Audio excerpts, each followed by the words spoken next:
Hey, what's up, everybody? It's a Colin show. Yeah. Da da da da da da da. Hey, everybody! It's a Colin show.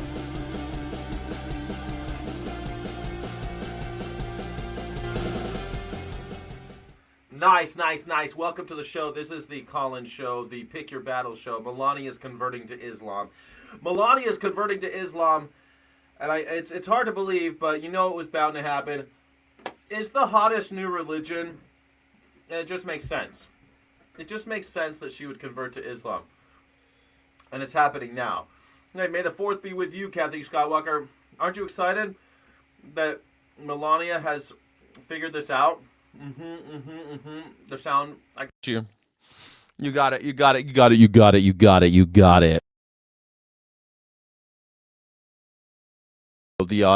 audio. Thank you so much for telling me about the audio. Hey, welcome to the show, everybody. It's a fun time to be alive. Got the Cash App, everything else up there.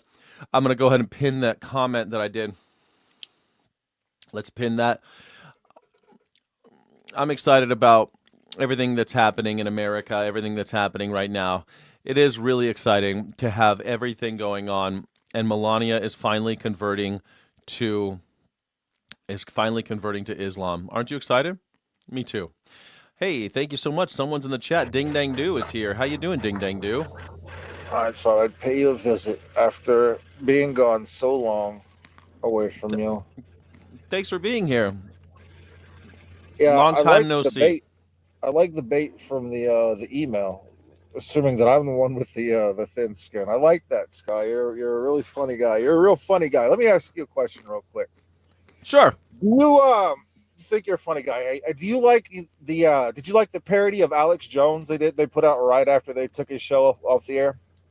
I don't remember seeing it, but I remember, of course, they put a bunch of everyone's been parodying him lately because they took InfoWars away from him, right? Yeah. Yeah. What did you think about it? No, I think it's quite virtually tyranny, but it is what it is. Why? Satire is tyranny? Yeah, it's like the battle they put bro through. The process itself is a form of torture, and then once you finally took what he built, like his whole little empire from him, you mock him. It's like you pissing on his grave now. He can't do anything. Well, he can't say anything. So yeah. Well, I mean, isn't that just?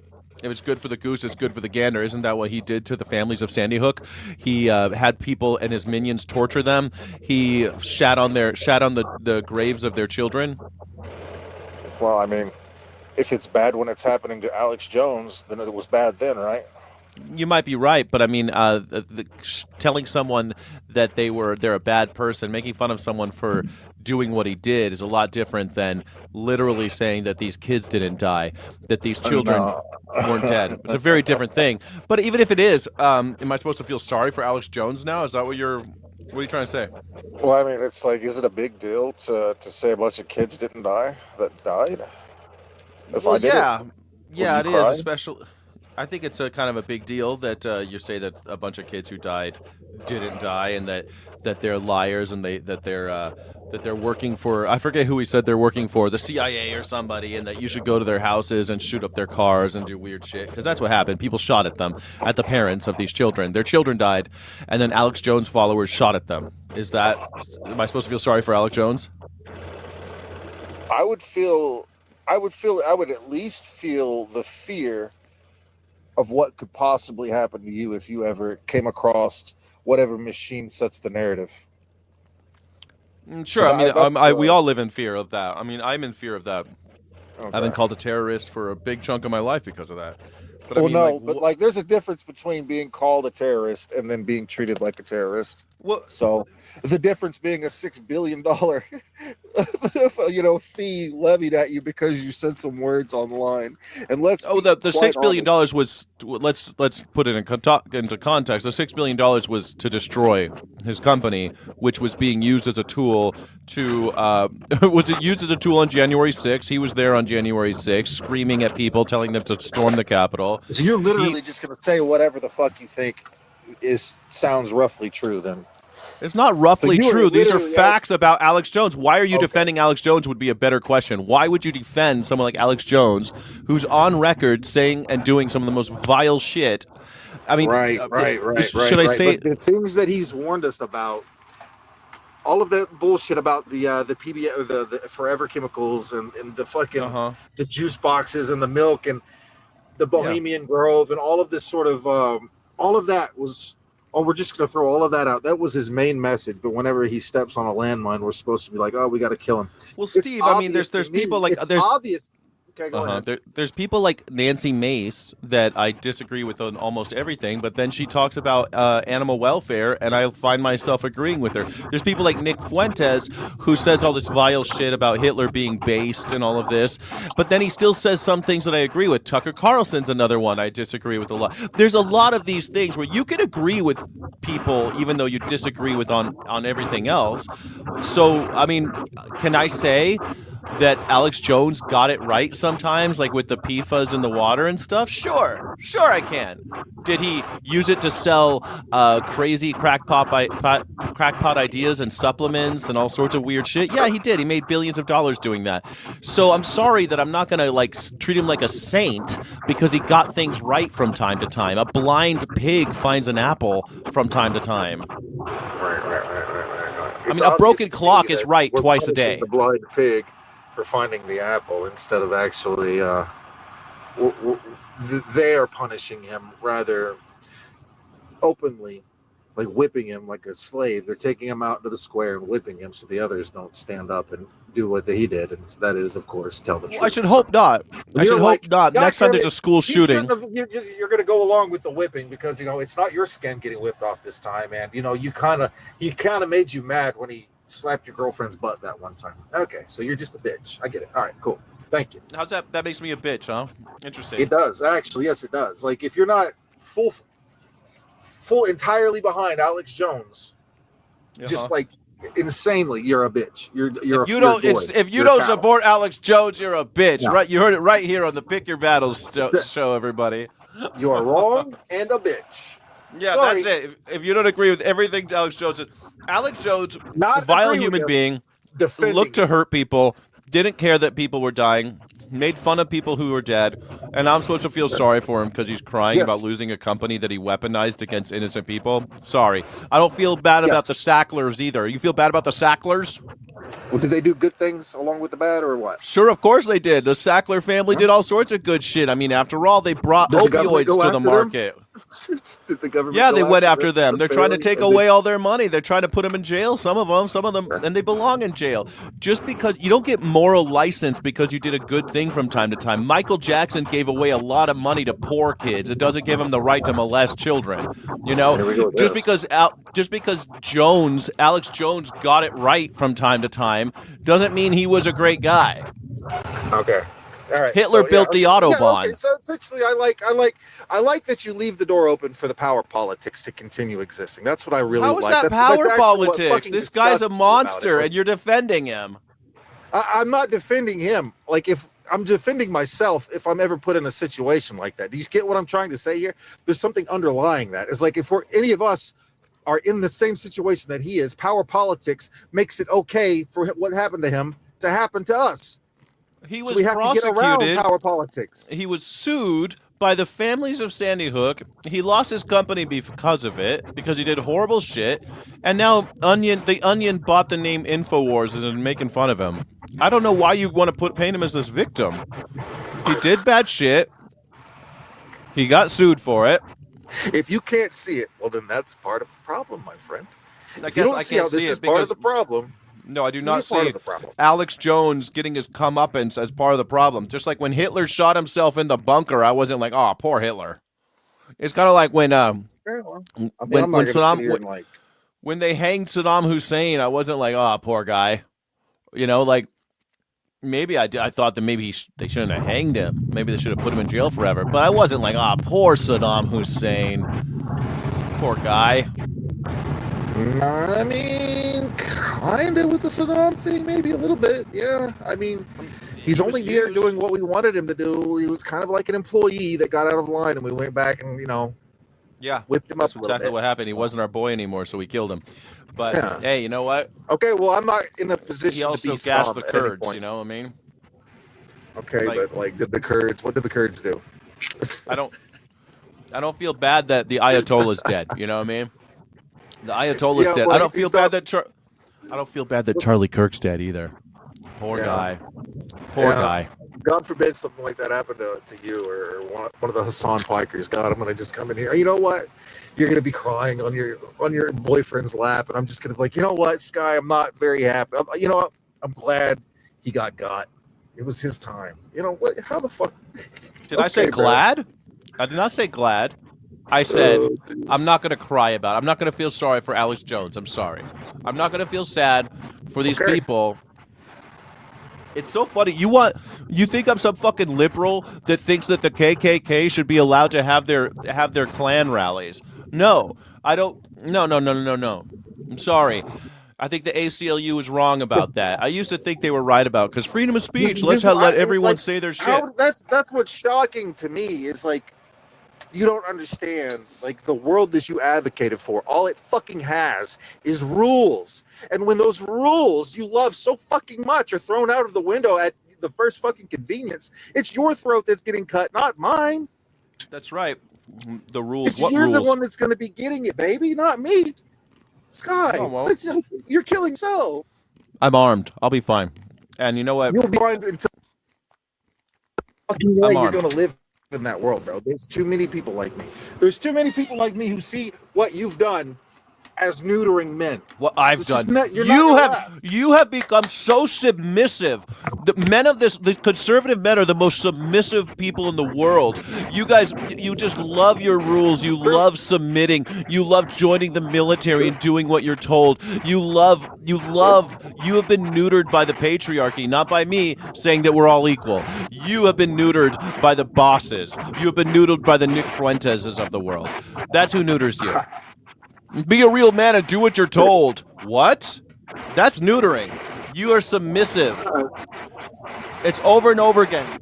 Over and over again. You guys keep trying to say that, the lefties, they're the neutered men. Bullshit. No one is more neutered than a conservative man. You guys are the most submissive little cocks. That's why all of you are cocks and weirdos with children. It's crazy that you don't see it. And you were like, well, women should be submissive to men. Women are the only ones. Women are violently held down, and women still act out. We can't tame these hoes. Over and over and over again, we can't tame these hoes. That's right, they're untamable, baby. The most tameable people in the world are the conservative men. The conservative men are the most tame, cowardly, sycophantic group, bootlickers of people like Donald Trump. And you think they're coming for me? They're not coming for me. Bunch of fucking cowards are used to beating up on people who don't fight back. It depends on what version of the state lasts. You know what I mean? Like if it's right wing, if I get in the government, yeah, that's your types of people already run the government. Who the fuck do you think's in charge? No. Yeah. They would never let somebody like me in real power. Who do you think Steve Miller is? Steve Miller thinks just like you. There's literally no possibility anyone's outflanking me on the right. Anyway, conservative men are conservative right-wing men are fucking cattle.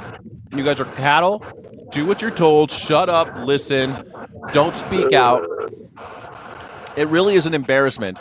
All of you guys line up to put on your little brass buttons for the military. It's ridiculous. I'm disciplined. You're disciplined? No, you do what you're told. That's what you're into. You're cucked. You do what you're told. I don't have a lot of ammo to defend the right. I really don't. So I'm just going to take it. I'm going to let you have it because you're right. The right has been making a lot of missteps, but I guess that's why I wouldn't really identify with them. But in a pinch, I would certainly vote with them again. But what's funny is that you think that people like me are going to be the first ones with their heads chopped off. No siree. Bro. They come for me. I'm going to grab my gun and run. That's how that works. I'm going to be fine. Defense against like you sit with your back turned on the subway, bro. So the 5 might have mental illnesses. Like, what the fuck do you actually think? You're not gonna last, baby. It doesn't happen. You libtards are cooked. Your nervous system. First of all, fucking done. not a liberal. But what's funny about it is conservative men are so afraid of turning their back on someone on the subway car, so afraid of cities, so afraid of brown people. So you live your life in fear, and that fear guides you. That fear constrains you. I'm free, baby. I've lived in cities all over the fucking world. And you know what? I look around and make sure I'm okay. I've been fine. I've been fine. I'm not like one of you conservative suckers who go on who just love getting ripped off by charlatan and fucking these watch salesmen in Times Square like Donald Trump, these fucking con men. How easily duped the conservative is. All you maggers love to suck off the orange man. Unbelievable. Anyway, great talking to you. Thanks for hanging out. I can't hear you. Okay. Sounds like Steve is gone. I'm going to go ahead and remove him. Looks like he's an angry cracker. I like this, the angry cracker. That's funny. Come on, that's funny, right? Yeah, that's funny. That was funny. All right, thanks so much. Steve from the wind tunnel, yeah. That's Steve from the wind tunnel. If you'd like to go call in, you can call in at morningsky.live/PYB, and you could tell me why you think Melania is going to be better off as a Muslim. I think exactly. I think it's great. Tornado. Mm-hmm. Fitting. It really is funny. Conservative people, they're always so sensitive about everything. They want to say all this vile shit, say they want to call libtards and all this stuff, and yet you just say boo, and they get so bent out of shape, so scary, so scared of everything, always so scared of the brown man, always so scared of the city. Don't go to the cities. Don't go to the cities. They're scary. Cities are scary places. Be very careful. Don't go to the city. It's a very scary place. Don't go. Nice. R.I.P. Steve. He died when he learned that Melania converted to Islam. Yeah, it is kind of sad, but Melania is now in Islam. Good for her, It's great. It looks like I should be broadcasting live on vertical, but it looks like I'm only on horizontal, which kind of sucks. But hey, what are you gonna do? We're supposed to be on vertical too, but it's not happening. Yeah, Steve is such a liberal, wanting to hear Alex Jones out one more time. That's what I mean. That's such a liberal thing. How come you're not letting him say what he needs to say? How come you can't why aren't you letting him say what he needs to say, poor guy? Poor Alex Jones. Don't you want to hear what he's got to say one more time? Let's listen out. Let's hear out them Nazis one more time, shall we? We haven't heard them out enough. One more time. They're just another voice. When will she cover up? Oh man, she's already covering up. She covers her head all the time. Man, she's always wearing long silhouettes. Big time, man. She's totally. Listen to the evidence. Subservience doctrine. Melania has publicly and repeatedly endorsed the idea that a wife's role is to support, stand behind, and defer to her husband. In every public appearance, she models the posture of a woman whose agency belongs to someone else. If it walks like a patriarchal religious mandate and talks like a patriarchal religious mandate, it's probably a patriarchal religious mandate.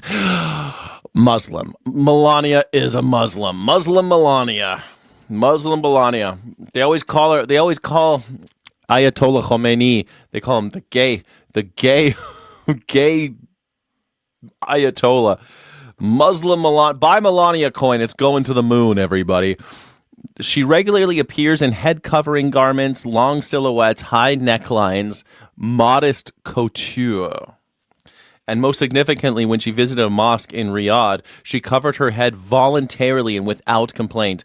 Meanwhile, she refused to hold her husband's hand in public. The mosque got more respect than the marriage.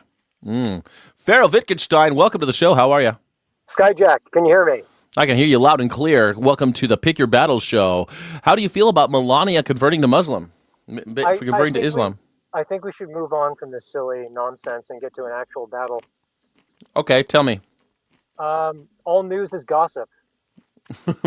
That's always your battle, though. Well, it's either that or COVID-19. Which one do you want? All news is gossip. Yeah, but it's gossip for people who can kill you. Okay, but it's not. Okay, it's worse than gossip because gossip can be grassroots and organic.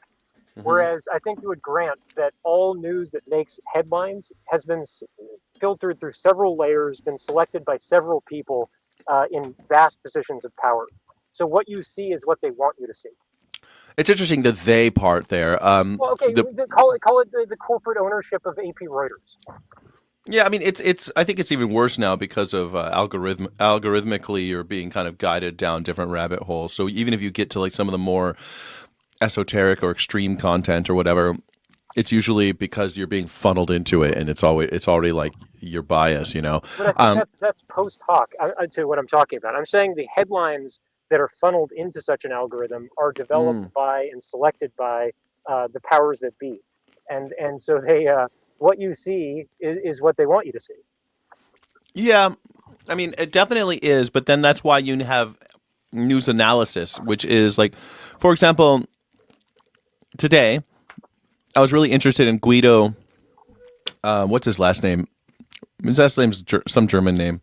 Yeah, I'm sure. But he's on the. Yeah, go ahead. He's on that bridge, you know. Yeah, I heard. Yeah, you heard about the bridge, and it took me a while to find that story because even though it is in the news, it's like not being fed to me, right? I mean, I can't get it, and so I wanted to show that news story from 3 different perspectives, and I did because of exactly what you're talking about. That the news goes that way. And they only see what you want to see and present. You're analyzing what's already been selected. Like, so you think it's like it gives the impression of doing something, but you're just analyzing what's already been approved. But what's the alternative? Do nothing? The alternative is, yes, do not get ensnared in narratives and gossip and reality TV that is meant to subtly, psychologically program you in various ways. But then we just end up ignorant of what's actually going on, right? So if you don't turn on to politics, politics will turn on you. Let me give you a quick quote from Jefferson. Have I given you this quote before? I don't mind hearing it again. The man who never looks into a newspaper is better informed than he that reads them, inasmuch as he that knows nothing is nearer to truth than he whose mind is filled with falsehoods and errors. Yeah, I mean, Thomas Jefferson. I mean, okay, we go with the ad hom now. I mean, obviously, yeah. I mean, not a great track record.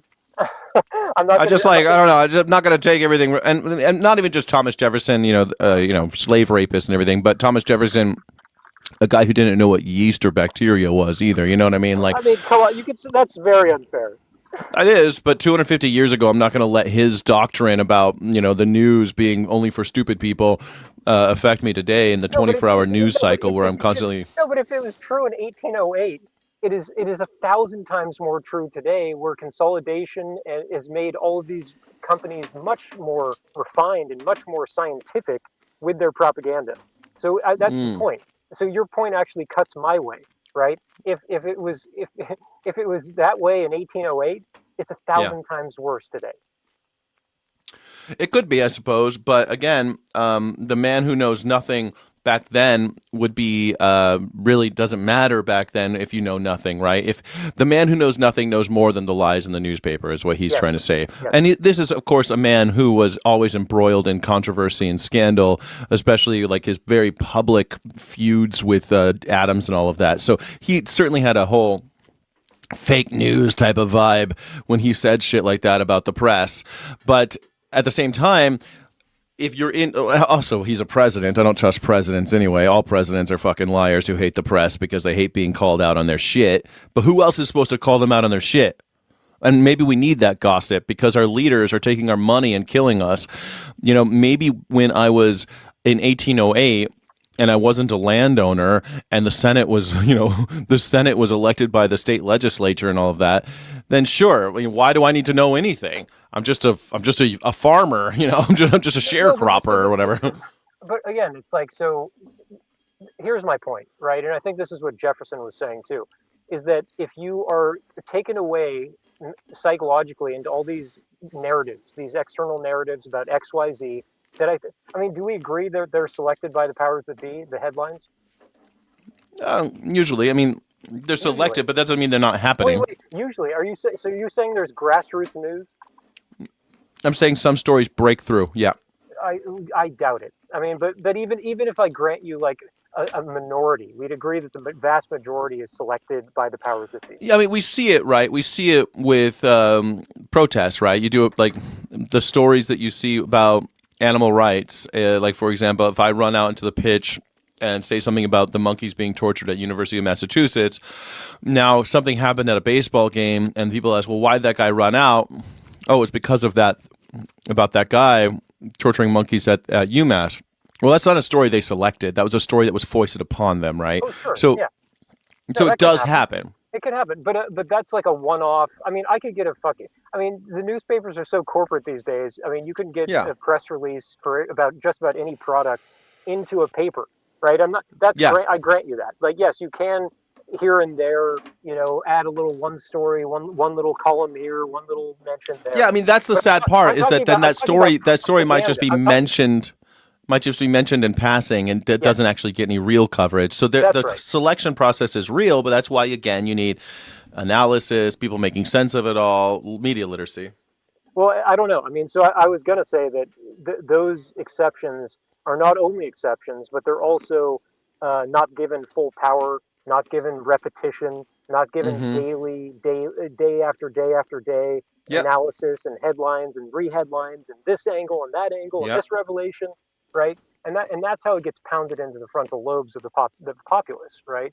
I mean, this is straight Chomsky, straight Edward Bernays stuff, right? This is not. It's well-known scientific propaganda that I think the news is so steeped in and so perfected at that. I think people are, even if you're a savvy person like I know you are, I think you even inculcate falsities from these stories that are intended for you to inculcate. Well, I'm sure some of that happens. Why debate that? I mean, I'm just a product of my time as well, right? But the alternative is more sickening. The alternative, which is bury my head in the sand like a myth, like the myth of the ostrich. That's a straw man of my point, right? No, you said that the man who knows nothing, you're quoting Jefferson, and the man who knows nothing, who never reads a newspaper and doesn't pay any attention, knows more than the person who does. But that does not thereby mean that you bury your head in the sand. In fact, it's the opposite. When you are not focused and grinding your gears while waiting in line, thinking about Iran or thinking about Trump or the fucking Guido on the bridge, when you're not chattering in that way all day, which maybe you do. I mean, maybe you do. Then suddenly you're more open to empathy. You're more open to interaction with the people that you actually see and interact with every day. You're more attuned to your local community. Right? Well, yeah, that's why I think meditation and community are for, right? And it's really hard to build community, but I don't think that that means that I shouldn't know what's going on the national or international arenas, right? My money. Parallelist. I don't watch the news, so that's fine. My money is being taken from me against my consent and used to kill people in Iran. I think people should know about that. I think people should understand that the companies and the country are going to misrepresent what's happening there. I agree with you, but that doesn't therefore mean that I will watch the news every day. Yeah, but I do a show about the news every day. Okay, I'm not asking. That's very specific. I mean, granted, yes, and it's your flagship show, etc., and you have reasons to keep doing it, right? And beyond the fact that, I think your analysis is good. The only news I get is watching your show every once in a while. That's flattering. I mean, I like it. But, the flattery will get you everywhere. No, I guess, like, I also, you say it's gossip, right? Now, why do people like gossip? Because it's about others and not themselves.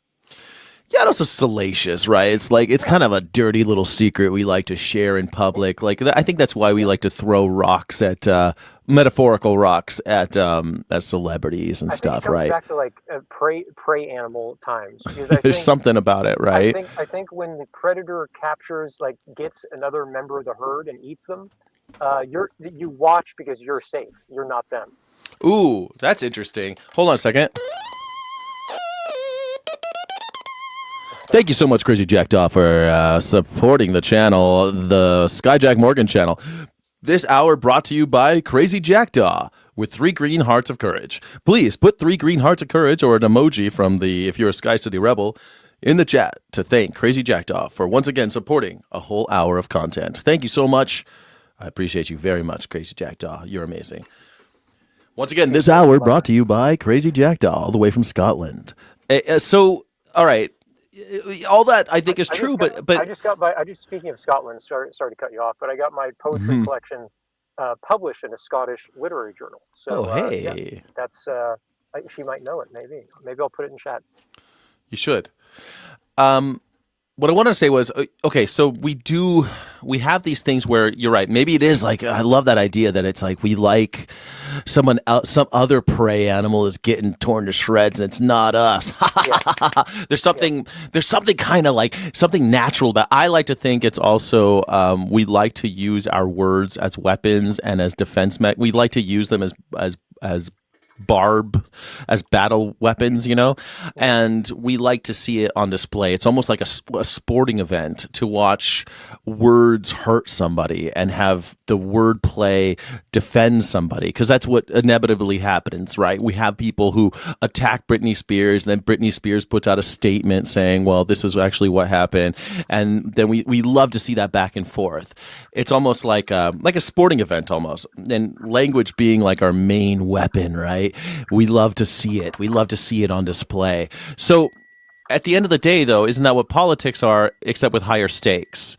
And news would also be the same thing at higher stakes. So why not get a kick out of it and feel like you know what's going on the other? Wait, so you're great. I was waiting for the shoe to drop, but your great argument is that it's like blood sport, so why not? Well, it's blood sport with higher stakes because they're actually taking your money and killing people, and you could actually participate. And that's something that you can't do with like football. Argument. You were just saying people get a kick out of it. It stimulates, so why not? It stimulates, so why not? Yeah, I mean, I think a lot of it's just spectator sports stuff, but also, it puts you. It's an empathy machine like any other. You feel for the children who were bombed in Iran. I feel sad. I feel sorry for them that they got bombed in Iran. I care. The stories affect you exactly as they're manufactured to. But are you suggesting that the kids weren't killed by Tomahawk missiles? Not at all. But okay. So let's take a step back, right?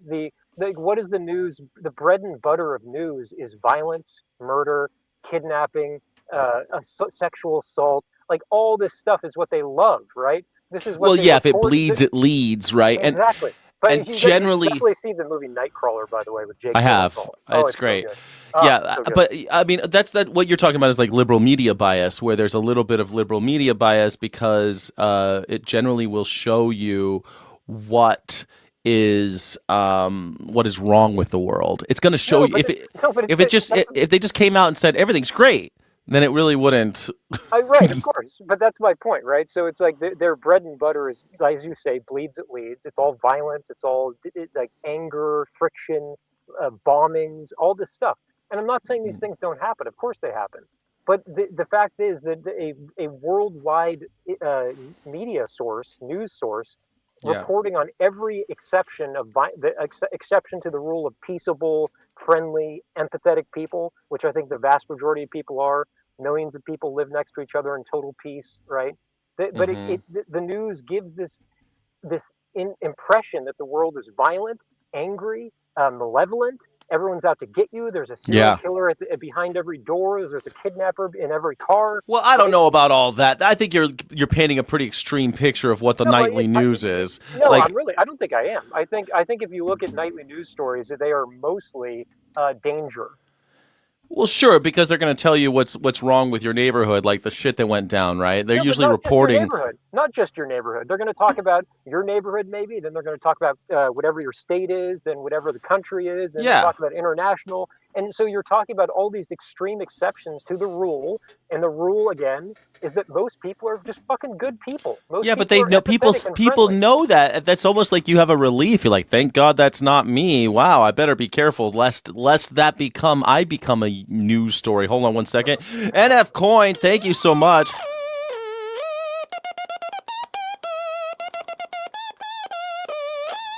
Keep thinking they care what you think. Thank you so much, NF Coin. I care what you think, NF Coin. Thank you so much, NF Coin, for supporting the channel. I do appreciate it. But Feral Wittgenstein, I think you're painting a little bit of an unfair picture of what the news is. I watch the news every day, and I don't think that the serial killers are coming to get me. I'm not afraid of going out at night. I'm not afraid of any of those things because I know through lived experience that that's not the case, right? Most people do. This is the appeal to the exception again, though. Like you're the exception. What? I think I'm not the think, exception. I yeah, don't you think are. I'm the I exception. think the majority of news watchers do inculcate fear, and they do inculcate friction, and they do worry about all these stories all day in their heads. They're just chattering away. And I bet if I really got you one-on-one, you would grant and admit to me that you also chatter all day in your head about this stuff. Well, I meditate. Well, I know In order. you meditate, and then you put it down for an hour, and then you pick it right back up as a habit when you're thinking about XYZ. I play chess. I read books. You just lost the game of chess to me because you ran out of time. You barely play chess. Oh, I did. No, it's because it's so slow. I play chess. I played chess today. I didn't see the thing. I play chess every day. I play 1-minute games though. I played chess today. You ran out of time, my friend. Damn. Well, I didn't. It didn't. Because I don't see it in my. I don't see. I'm not used to seeing the. That sucks. I didn't know. Because it doesn't show up like when I come on live. It says recommended match. Oh, then it does say game over. It says your games. It's below the fold. Like if you notice, like it's like play. Like the big. Oh, you can't see because it's green. And like the first thing you see is big button that says play. And so that's what I do. I turn on the phone. I hit the play button. I don't even see that you've made a move. That sucks. Oh boy. The irony of that. It just wants you to play and not actually complete the game. Well, I complete a lot of smaller, shorter games. I do play every day. Okay, we'll do a quick. We'll have to do a next one. Will be a quick game then. But, that would be great. 24 hours waiting for someone to move. I fucking forget about it. I just I get it. And then if I don't get an alert on my phone, I just doesn't even register. I just completely I'm sorry about that.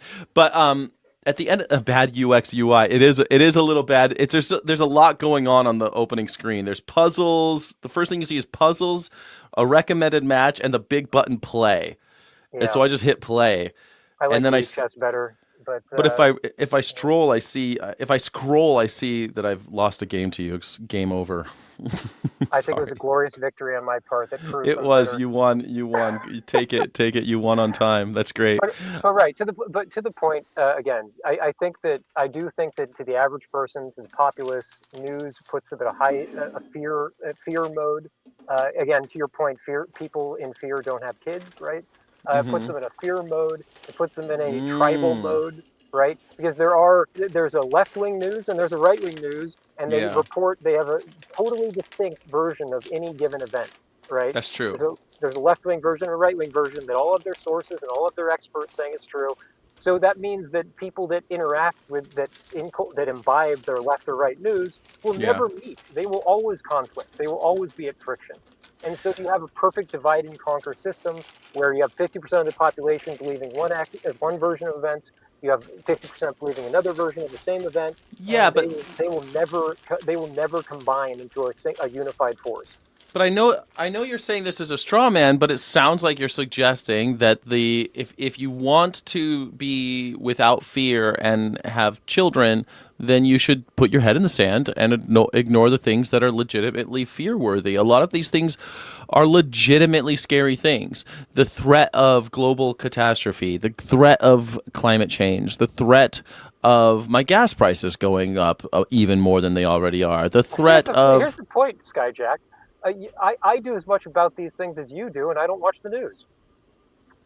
Yeah, because you hear people talking about them, right? Yeah, whatever. But I'm saying that the fact is, I don't watch the news, and I'm doing as much as you are about all those things. So why bother keeping your I mean, why bother keeping abreast of these things if you don't? It doesn't actually benefit you. All it does is run your mental gears in a knot. I think that knowledge is power. I think it fortifies you against the impending How? I don't know how it dooms. would. I don't know how it would. You just finished saying you're going to take your gun and run down the street. I mean, that's your solution. If they come for me, yeah, I Oh mean, boy. shit. If they're coming for me, Well, I really think that it's people get habitually. I mean, again, you would probably grant this, right?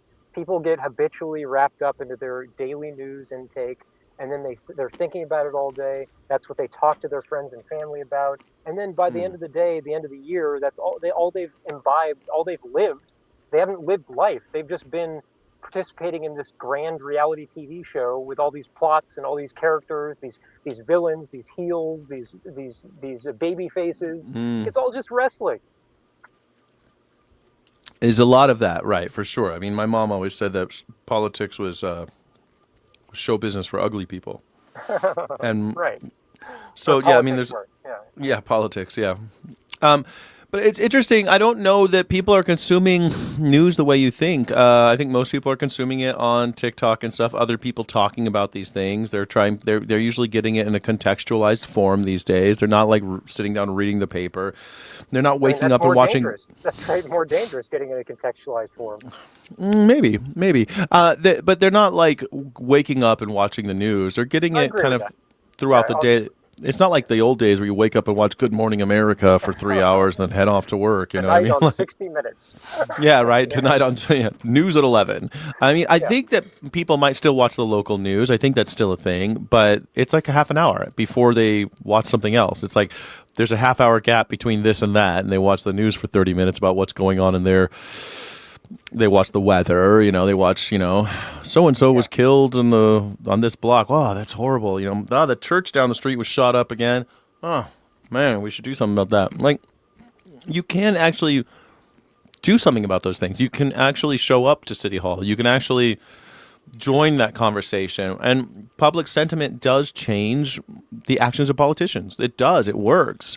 Yeah, but public. This is the problem, right? Public sentiment is controlled by people believe what they're told, right? And that's just the truth of the matter. Like, Yeah, but I think public, that with Noam like, Chomsky's. you talk about means of production, right? You talk about how we don't have the means of production, right? Yeah. Do you think we have the means of production of mass media? No. So what is the means of production of mass media achieve? It achieves the consensus. It achieves the average consensus. I think what it really does is make sure that you don't go too far. Like Noam Chomsky talked about that a lot. How the media is like, we'll tell you about all these things that need to change, but don't go too far. They'll like. Yeah, It's more talking about what they exclude is more important than what they include. Like, I agree. And I think that's why when you say things like these are selected stories, well, yeah, they are. It doesn't mean that those stories don't matter. It's just that these are selected because they don't want you talking about the other stuff. Yeah. And so you have to work a little harder. About Trump, and they want you talking about Melania and Biden. Oh, Biden's such an idiot. And then I remember it was Bush is such an idiot, right? They love that. They love that. Yeah. Oh, this president's such a doofus. Am I right? Yeah. I mean, they all are. Maybe they all are, but I mean, maybe that's just the clown lightning rod role that they're playing to take all the attention and all the anger, and it's a steam valve. And then you don't talk about central banking. But people still are talking about central banking, and people are talking about the I don't Fed. hear about it much. No, not as much, not on mainstream media, but we still talk about it. We talk about coins and crypto and debanking. People still talk about those things. Yeah, it's just sure. they're a little harder to talk about. They're not as fun to talk about, and most people already they're not as controversial. It's kind of like I usually when I'm framing stuff up, I'll use it to be like, okay, well, this is exactly why we need to abolish capitalism. Look what this story is actually telling us. This is what's really happening here. And I don't think most people are doing that. They're like, oh my God, Trump's so dumb. And I do some of that too, you know. But I think a lot of times what I'm trying to say is that, like, this is no different than ever before, and we need to change the system. We need to tear it down and do something different and not have these rulers over us anymore. Now, that's Yeah, where I my guess, spin happens, sorry, right? go ahead. Yeah. No, but you don't get that. You don't get that from mainstream media. That's why independent media is growing and mainstream media is dying. Yeah. Well, I think it's just the appearance of dying. I think it's just the same source of water being spread through many different smaller streams. I mean, there's always going to be that, though, because, like, I can't afford a foreign correspondent in Israel or whatever. So I got to rely on Reuters to have a dude out there who's on a mic watching the bombs fall around his ears. And then I have to analyze what he says. You have to trust him. I don't trust him. See, I think that's the difference. I don't trust that guy. He's there. I try to read between the lines, because that's the other thing. You could, even like in Congress when they have the congressional hearings, right? What can happen there? Well, we all joke about nothing ever happens except Pam Bondi got fired because of her hearings, and these things actually do matter. They do change the course of history, of current events. They change the course of our lives. And so we joke about how, well, you know, they just bring out, it's all the government just navel gazing. And yet, in a live situation, people misspeak. They do say things that they shouldn't have said. They let on truths that they should. They lie, and we can tell they're lying. And that's important. I think that ritual is important. And I don't have the money to send somebody to the Ukraine, you know, to find shit out for me. I grant that. Can I reply to a comment real quick? Of course you can. Seldom Seen asked about meditation, and they said meditation is a really good way to process all the noise. Do you meditate, caller? And to answer that, I think the meditation actually is when you're not asserting any concept. When you have no concept of any variety in your head. You're not saying I am this, I am that, this should be that, this should be this. Nothing. You're silently observant, and that is, a lot of people find it very hard to do, but that, I think, is true meditation, because That is meditation, yes. You're not imposing a separative concept between you and what is. So that sort of meditation has no time. You don't say, now I'm going to start doing that. It's the entire day, right? It's your entire, that should be your default state, is non-assertion of concept. I don't know about that. I mean, I think you try to have more moments like that where you have those states, but meditation is a practice. That's your default state. You change your default state from chattering, thinking about XYZ, to not. You're just silent observant, and then truth is, then reality is. Yes, and the now is, yeah. I mean, yeah. I meditate every day. You visit conception, right? It goes from being your default state is chattering, to your default state is silent, and then you can visit chattering, visit conception as you like it, right? See that difference? That's the goal, right? The goal is to practice where you get good at when you have chatter. You can accept your thoughts as just thoughts and understand them and embrace them.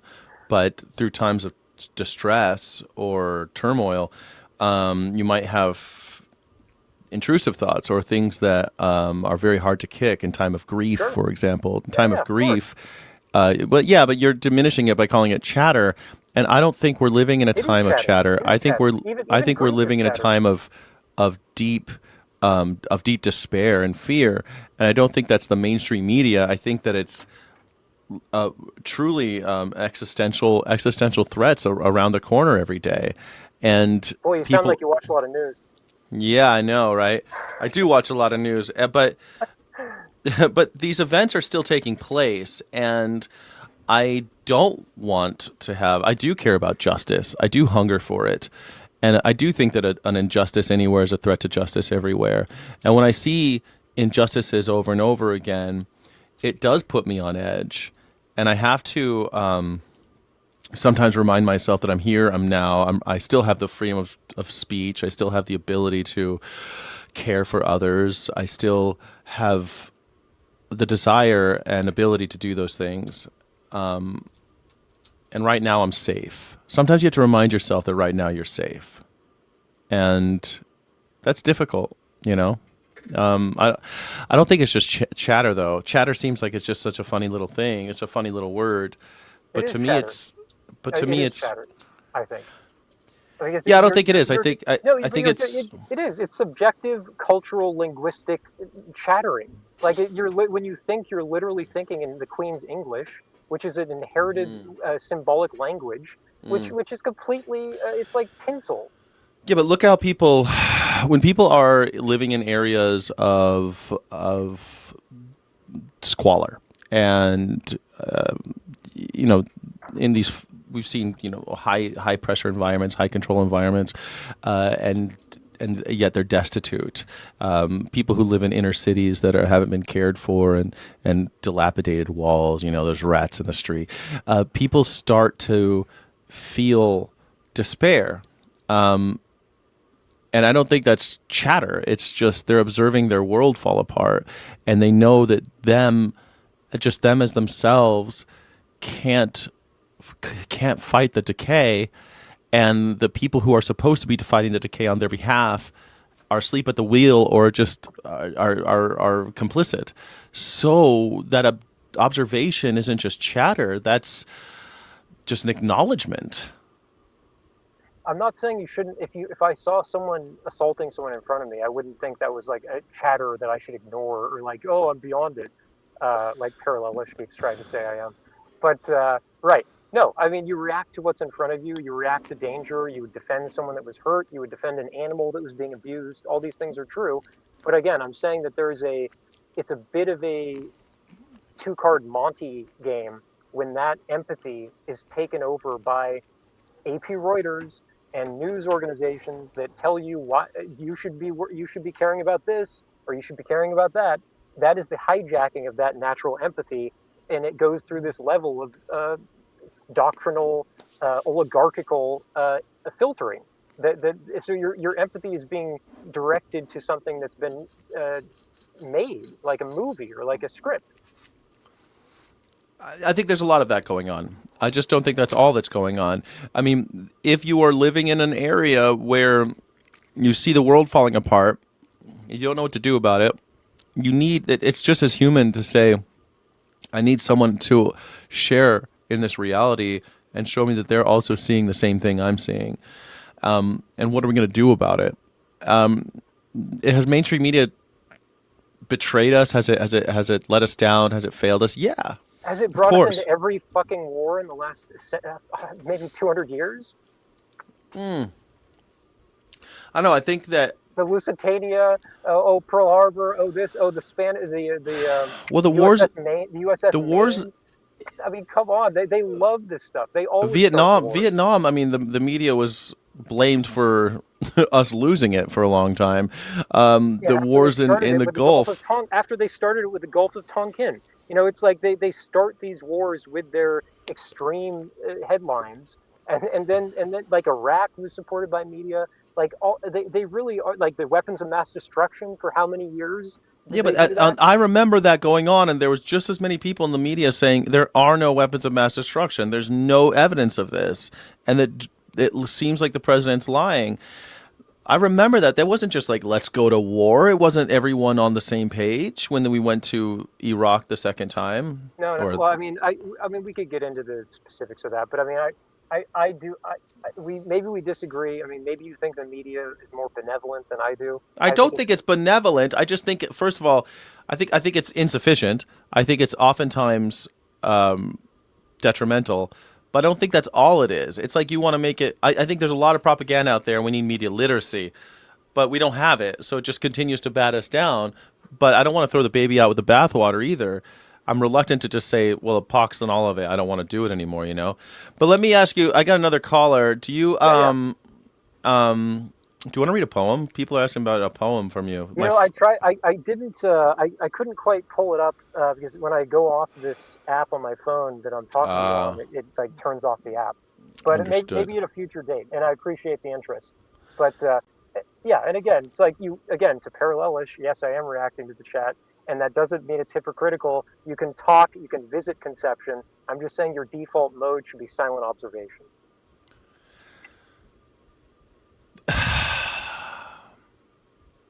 Silent observation of the self will just make you a.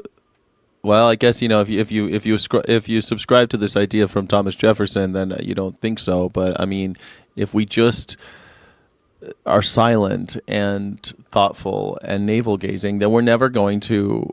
You call it navel gazing. Well, sure it is. I mean, introspection's great, but constant not. introspection's not. Thinking involves the Queen's English. It involves history. It involves subjective culture. You're basically you're staying in a shallow human cultural world when you're only thinking about in language. And so to call not thinking in language navel gazing is to imply that language is some exalted state, and like you thinking in language is some exalted state of being. But no, I think it's a human state of being. But I think that the idea that you're espousing is sound. I just don't think that that's something that we can do at all times. Like silent observation, like we're going to be statues in this world, and I want to be an active participant, and I can't be an active participant if I'm more active when you're not you don't have a preconceived notion going into an event. I think you're more active to the reality of what actually is happening. You're not preconceiving it with thought.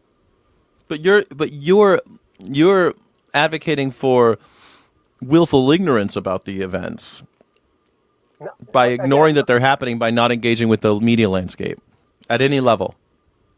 Again, I'm not saying if the thing was happening in front of me, I wouldn't ignore it.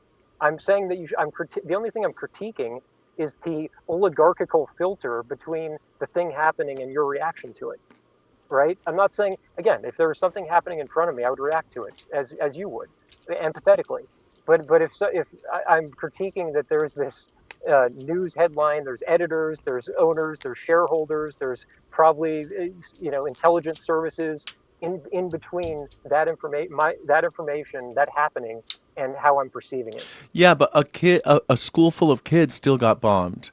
And we have a choice of how we're going to react at that point. And we can't just be like, well, if it was right here, I'd do something about it, but it's over there. So no, I'm doing as much as you are. Yeah, I guess so. But I mean, it sounds like you don't want people even knowing about it. No, I'm glad to know about it because I think it's horrible. I mean, it's like, but again, I'm not saying you shouldn't know about X, Y, Z. I'm saying you can get into a habitual state of just that's all you do is stay in this world of headlines and news and topics and again, which I think is kayfabe. And if you stay in that world, you're in a wrestling world for most of your life, and you hardly see reality as it actually is. Well, that's why we have to train ourselves to recognize kayfabe, which is what I'm trying to do with my show. Hold on a second. We're going to bring on Ding Dang Do. Ding Dang Do, hold on one moment. How you doing, Ding Dang Do? You had something to say? Something to add to the conversation? Yeah, actually, I just lived through what this guy's talking about, so I can agree entirely. The last week has shifted my frame completely because I've allowed myself to become bored, even when I've had time to indulge in silly dopamine bullshit, right? I've just allowed myself to become bored, and it's completely changed my frame. So I think he's right. I think we can only truly affect what is local to us, and having these sorts of foreign or unimportant things always influencing us, our mind, our state, is a way to control us, essentially, from taking action immediately in your community. I agree. I mean, unimportant is definitely subjective. I think it's important that a school full of children got bombed with my money. No, it is not. I agree. Sky, what have you done? What have you done about that? What has happened? Nothing has happened. Nothing will ever happen. There will never be any consequences for that. Never. In the rest of your life, you can say it 1,000 times a day. Nothing will ever happen. Nothing will change that. That's what they said about My Lai. That's what they say about every election. That's what they say about every president. Nothing will happen. Nothing will happen. But yet things do happen. People go up. They go to jail. People have consequences. It happens all the time. People do face consequences. Maybe people face consequences on this if enough people make a stink about it. And that happens all the time. It happened with Pam Bondi just recently. She acted the fool. Wouldn't even look at the victims of the Epstein class. And now she's lost her job. I mean, well, of course you're going to defend your hobby, but maybe maybe you should look at it a little bit more critically in the future. I do want to say it was nice to come visit you.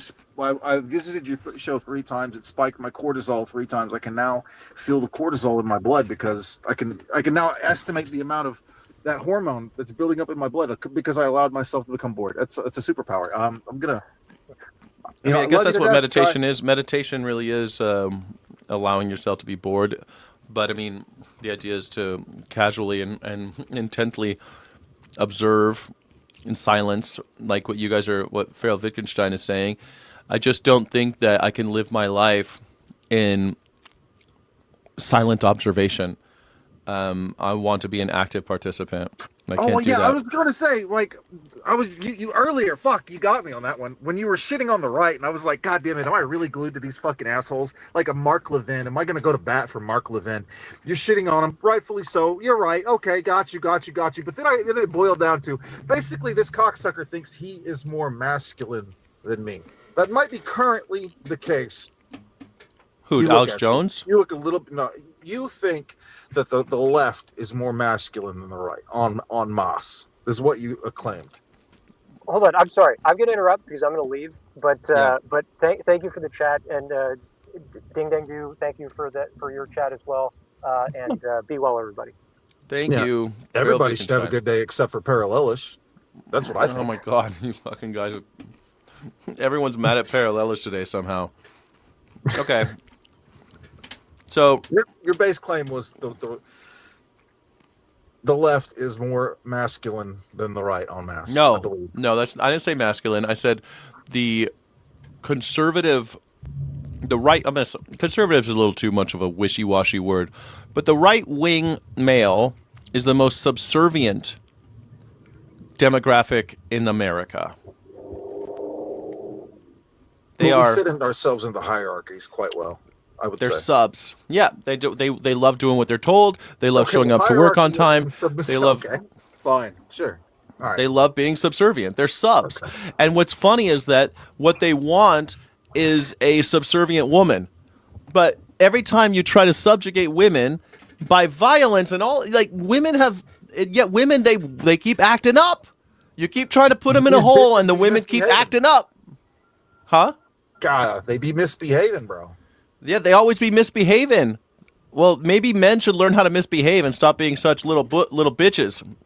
It's funny because bitch is usually a word that's used to talk about women, but really it's the man. It's the right-wing man who's the biggest bitch of all. And always, like, do what you're told. Always take up for your boss. Stick up for your boss. Shit, go to jail for your boss, these fucking simps. Like, the simpiness on the right wing is radical. It's just unbelievable to me. On the left, even in the liberal, the ones that I hate, they'll sell. Al Franken took a picture that was a little unsavory. Hang him off with his head. Like, we don't care. Like even like the shitty liberals don't care about the bosses. Fuck them. If it turned out that Barack Obama was in the Epstein files, every liberal would hate him as much as I do. If not, like, they would immediately hate him. But Donald Trump's in the Epstein files a million times. The right wingers love him even more. Love following orders. And like, I think you're looking at power politics, the thing that I excoriated earlier, and what you upheld. So, go figure. I do not feel sorry for people like Alex Jones, but that's not really the point that you're making right now. If the cost is power politics continuing to get to reap the reward it is from us, then that's what you're. This isn't power politics. This is a comeuppance. He done someone wrong, and now he's paying the piper.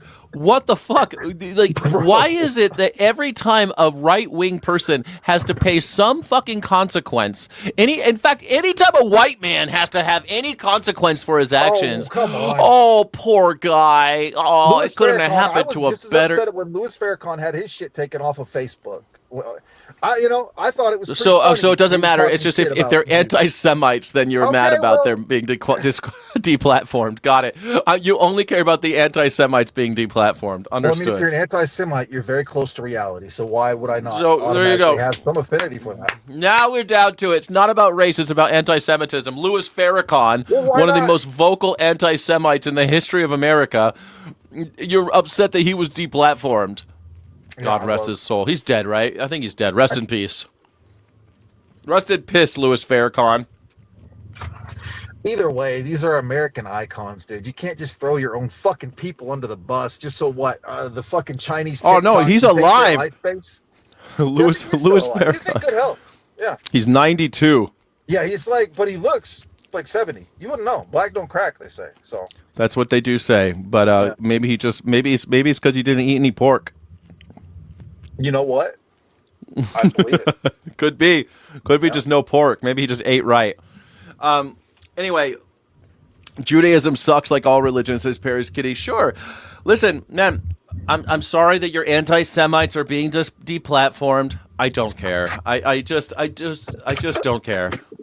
You sound like you love power. Yeah, this is it. Get on your fucking knees for the SPLC, bro. I love it. I just I don't. love seeing you SPLC, down yeah, there. You deserve SPLC. They're the problem. SPLC is the problem. Everyone's the problem except for the anti-Semites. Power Like, politics is the problem. yeah, that's do- what it is. Yeah. whatever the whatever the opposite of power politics is, I'll do it. So The whatever fact that is, that if that's- the fact that for-profit companies are deplatforming people who are using their platforms to spread hate against Jewish people should not surprise anybody. And I literally don't care. Like, there are plenty of people being deplatformed for saying maybe we shouldn't kill animals. There's plenty of people being deplatformed for saying maybe we should abolish capitalism. And no one's crying about that. But you're crying about, oh man, poor smacking sound. man, poor You're poor really boy. going to town on the SPLC, bro. Get poor it all in Alex there. Jones. Poor Alex Jones. Get it all in there. Fuck you. What do you mean? I remember exactly what the fuck they did with that money, buddy. They went and they found some asshole to post some fucking garbage. And they would say that everyone that had a viewpoint and a fucking shotgun radius around him on a scatter plot was him. That is what the fuck you're saying. That's what they did. I was there. I saw it with my own fucking eyes, Sky. You're Who are you talking about right now? You're the fucking problem then, bitch. You are the problem. You're not a rebel. You're not Okay. a fucking rebel. Yeah, I'm not a rebel because I don't love Alex Jones.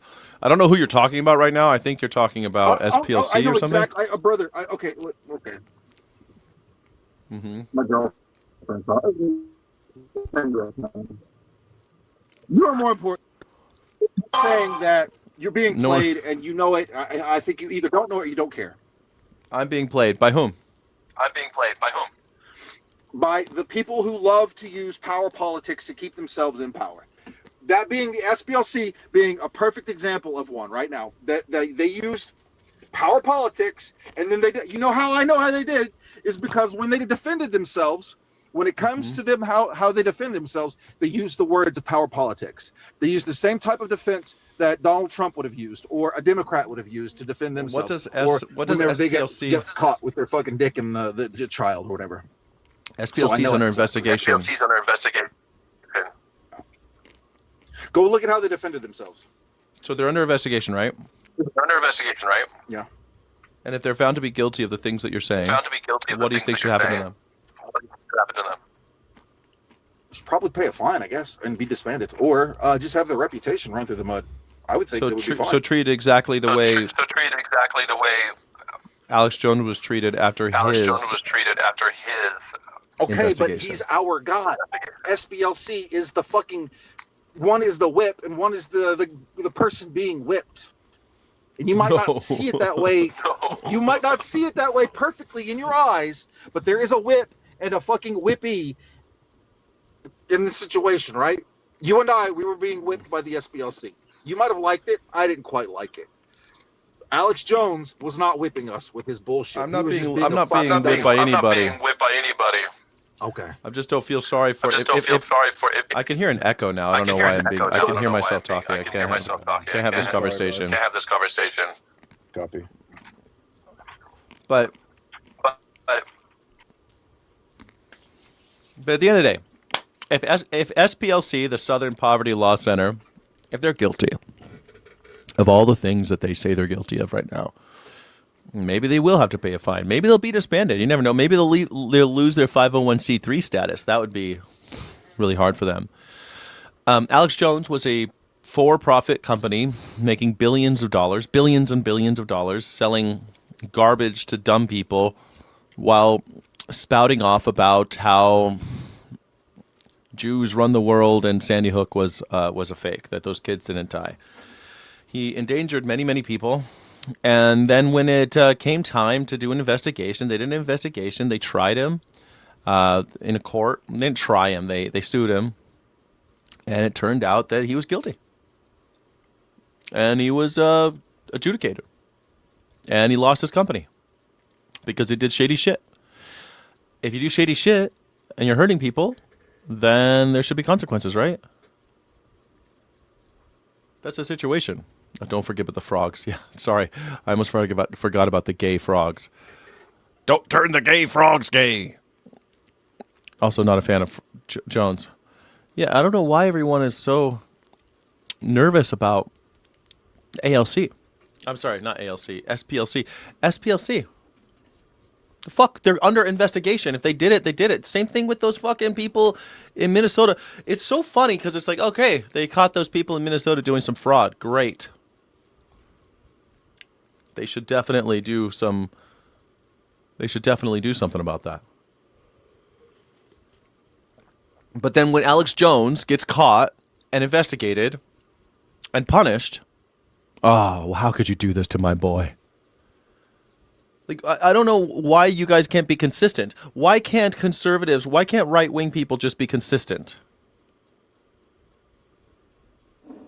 Like, they literally put stickers on gas stations saying, I did that with Joe Biden on there because of, in his first year of his presidency, when the economy was still basically Donald Trump's, recovering from the pandemic. And shit, the first part of 2021, we were still in the pandemic.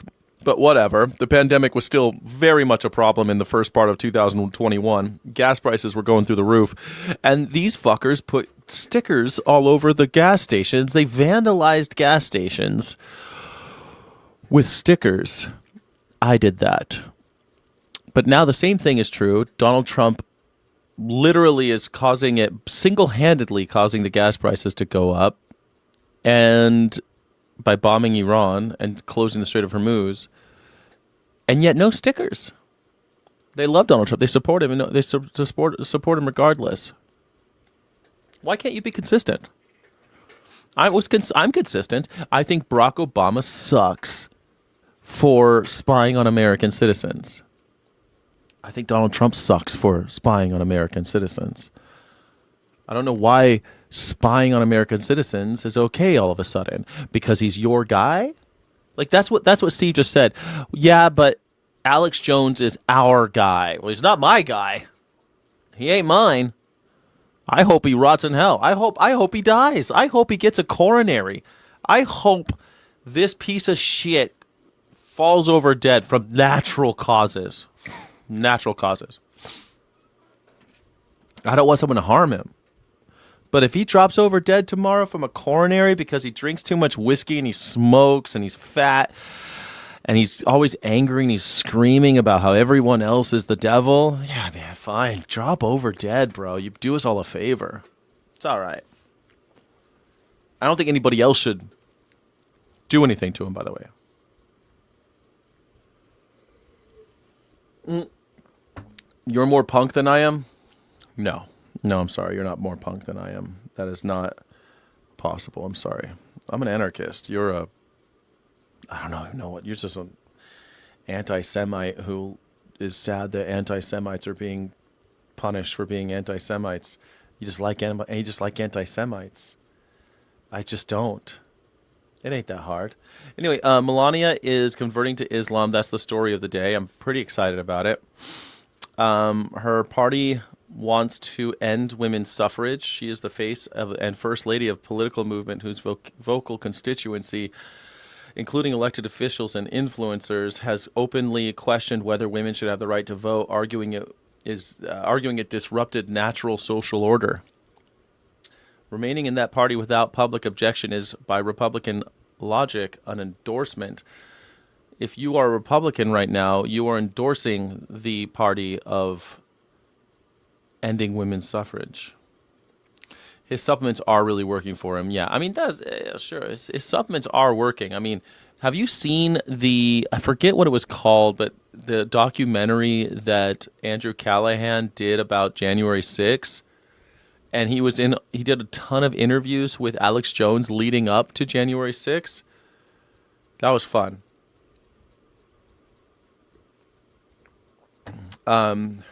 Your safety is your responsibility.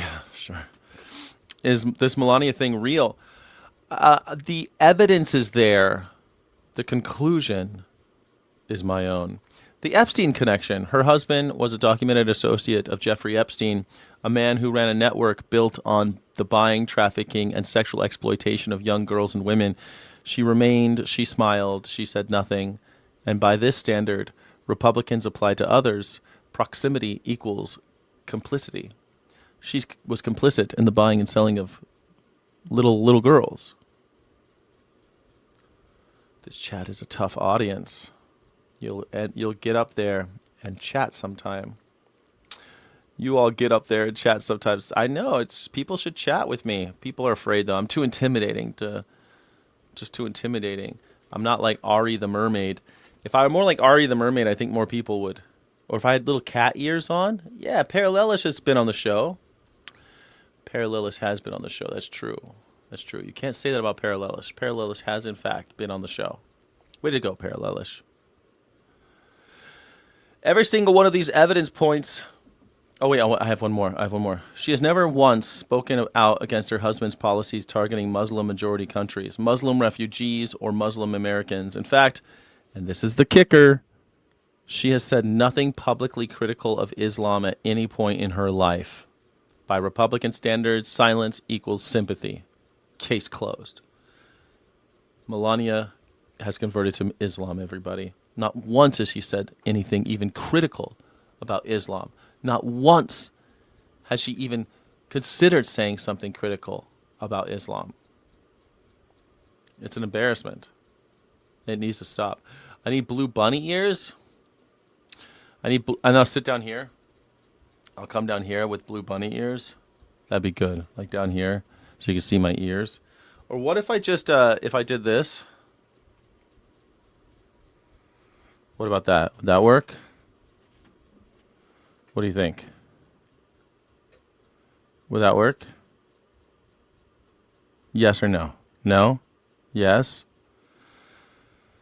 Come on and talk with me. It's a call-in show. Go to morningsky.live/PYB. Morningsky.live/PYB to hang out with me, talk about these things. You can argue about whatever you'd like. Everyone else has. No one has actually engaged with me on the topic. Everyone's just had their own topic, which is great because BYOB, you could bring your own battle, baby. Bring your own battle. Come and talk to me. How many languages did Melania speak in the movie? I hear she knows... She spoke one. She spoke one language in that entire movie. Her father spoke Slovenian, but she never did. She never did. Not one time. She spoke English the entire time. Just a touch, just a touch, just a touch, just a touch, just a touch. But it was the greatest movie of the year. Who saw Melania's movie? Who owns Melania coin? It's time to buy Melania coin, everybody. It's time. Nipple tassels. That would work. That would work. I type too slowly to chat with you in mealtime. Yeah, it's true. I get that. I get that. I get that. They'll be poor before they stop their hate. Mm-hmm. Ding dang do. I think you are divisive AF. He is divisive, but you know, he's our guy. He loves Alex Jones. He's really sad about the Alex Jones thing. He's really sad that Alex Jones is being made fun of. Poor guy. Poor guy. Man, what are we going to do? How's Alex Jones going to live being made fun of like that all the time? Poor guy. It's sad. So you didn't see the Melania movie? It's fantastic. You're missing out. Did you ever email Modern Day Debates Guy? Mark my words, if you went up and debated a political or vegan topic, your channel would blow up. I haven't done it yet. It's today's only Monday. Today's the day I'm supposed to do that type of thing. I had to stop watching when she said she works tirelessly for her family, and then she went into a huge closet room with random people to pick out her office, her outfit. Yeah, it was great, right? She got like just a touch, no, straight, angle, just a touch, just a little bit tight, a little bit straight, tight and straight. I want tight and straight. Yeah, she works tirelessly for her family. And then basically the whole movie is her picking out outfits. It really is great. Get on Jubilee, that'll do it. Jubilee is, they film in LA, and I guess I could do that, but I don't really want to go on Jubilee. Jubilee kind of sucks, man. Like running for the chair and shit, just kind of sucks. Running for the chair. More right here. I won't say what it is, but I like it. The fabric? You like the fabric? Yeah. I won't say what it is, but I like it. What's the fabric? I like the fabric. I won't say what it is, but I like it. How about when they said that her dress was going to be in the Smithsonian and it's going to be an enigma because no one knows, there's no seams on it. It's an enigma. People are going to look at this dress from Melania and they're going to be like, how did they even do this? How was this possible? They hid the zipper. Oh my God. Put it in the Smithsonian. Put it in the Smithsonian. I can't wait for Melania's fucking, I can't wait for her dress to be in the Smithsonian. Nobody wants to dress like Melania. She is conformed to fashion standards. She is not an iconoclast like Jackie Onassis Kennedy.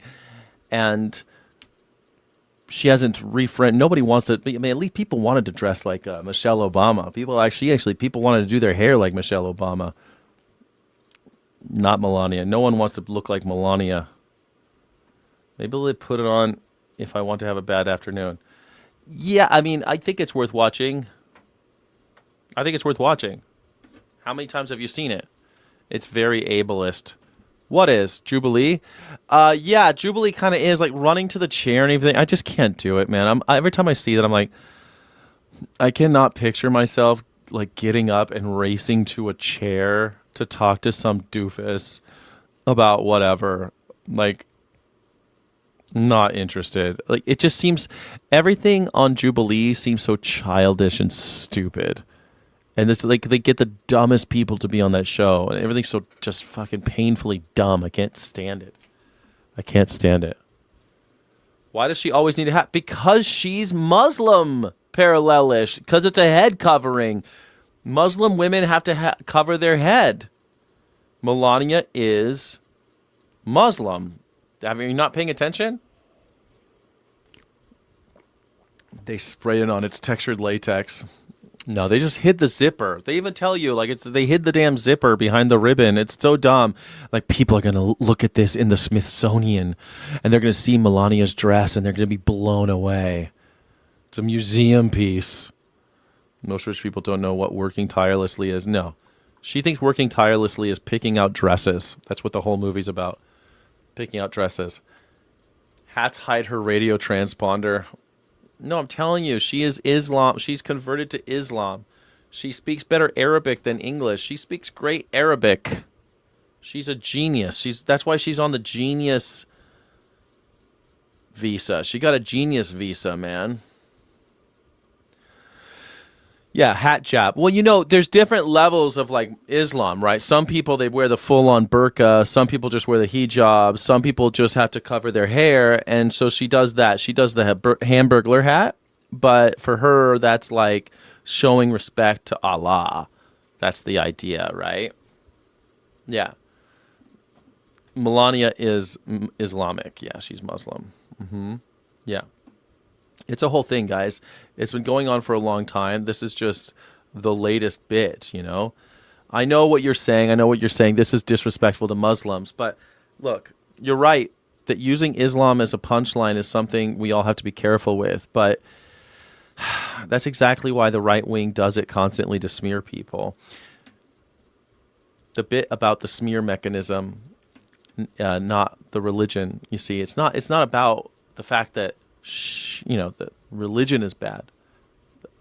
It's about the fact that smearing Muslims all the time, when she is one, they always smear her, but she's never said one word against Islam. If you're offended by someone, if you're offended by the insinuation that someone might be Muslim, maybe you need some work. You got to do some work, if you're offended by that. Please don't be offended by this, guys. And I'm not just making stuff up. This is actually Melania's behavior, the subservience posture, the voluntary head covering, the Epstein proximity, the suffrage questioning party. This is documentable fact, everybody. This is actually happening. The conversion framing is real. She's converted to Muslim. She's converted to Islam. She's monarch for sure, man. For sure. No one cares about her dress. Now put the Epstein files in the museum. Everyone wants to go see that. Yeah, maybe they should put the Epstein files in the museum. We can all go see in the Trump library, in the Trump presidential library. Maybe they'll put the Epstein files, and you could search them. Like, wouldn't that be great to go visit the Trump library and you can search his name? Yeah. She's never said she's never said she's not Muslim. Yeah.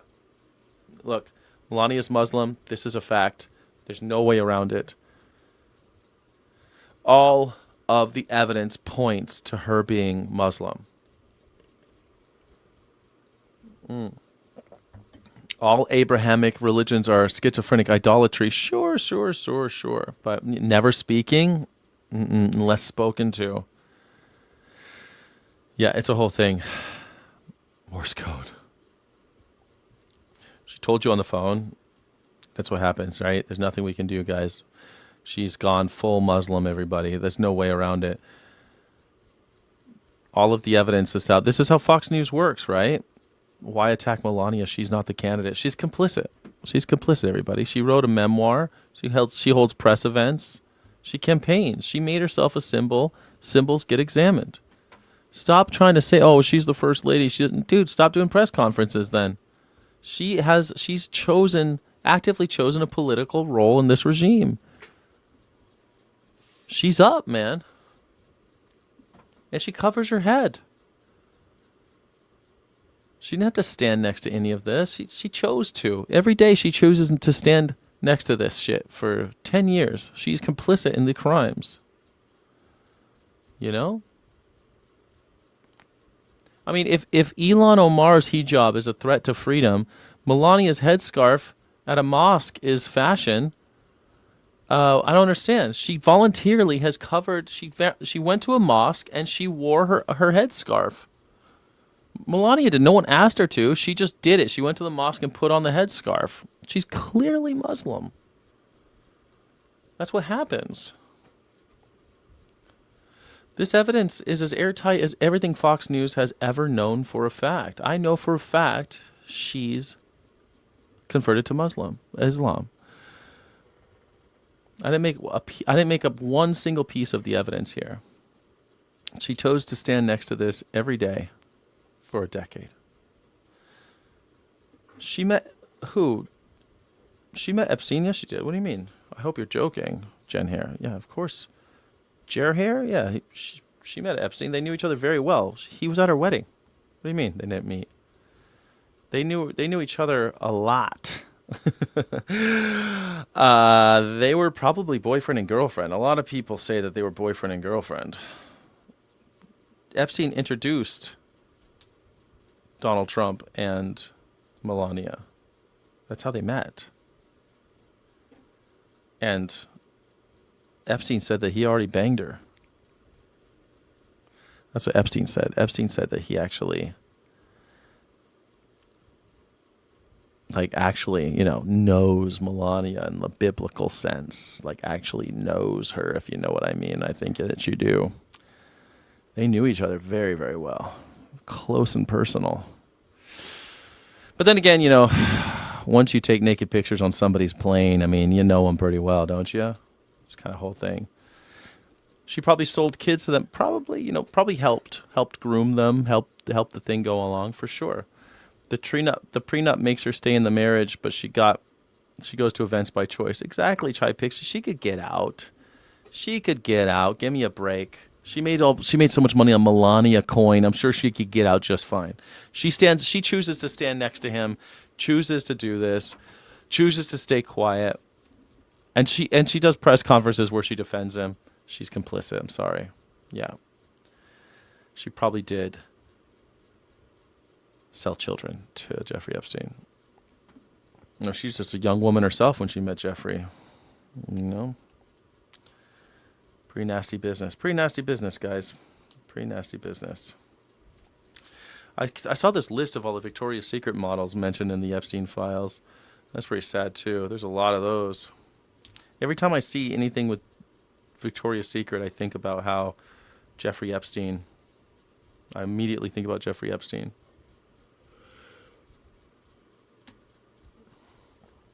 Yeah. Wood chipper. Wood chipper for all of them, Sayard Yan. Wood chipper for all of them. Tell us more about how to love Israel better. That's Melania doesn't want you to know about any of that. Don't worry.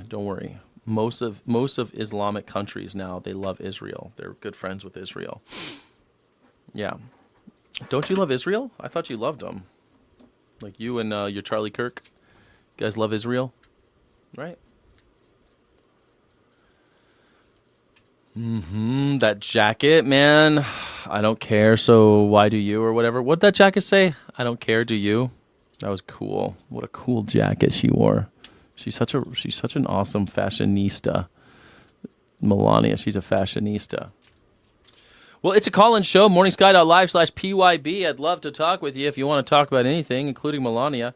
Everybody thinks Melania had no daughters. Ugh.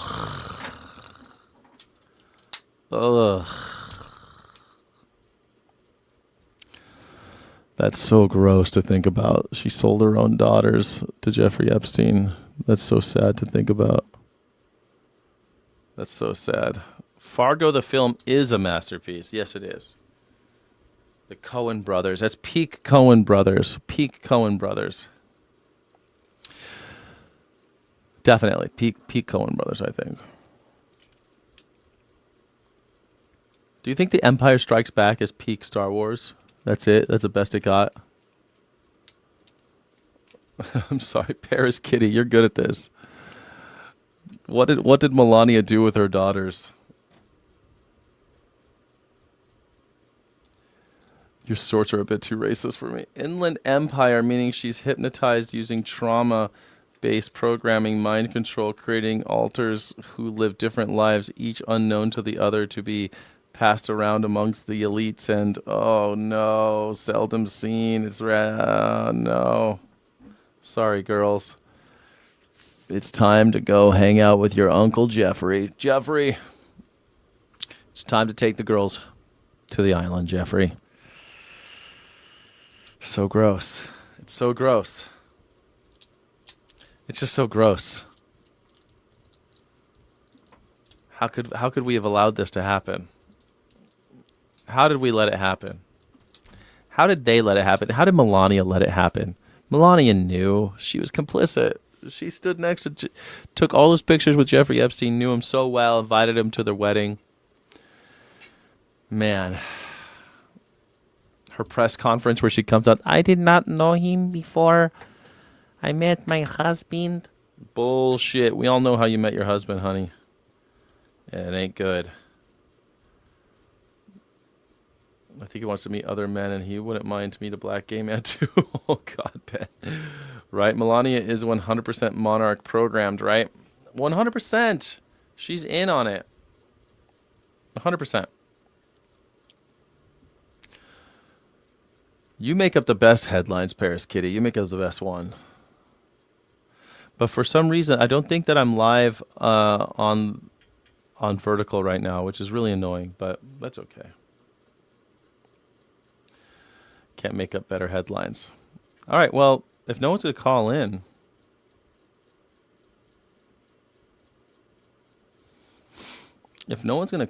today, I'm kind of bummed. I thought you guys were going to call in. Do a call-in show, nobody calls in. What a bummer. I thought we'd have more action today. Dang it.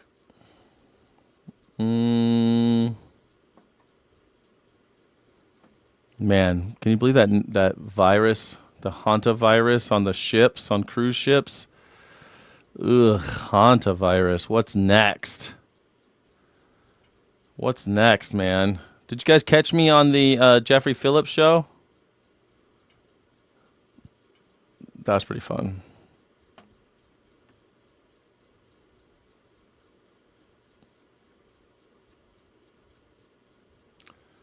An ad for a dating center cooling popped up. Oh, nice. They're going to cool your dating center? That's nice. I love it.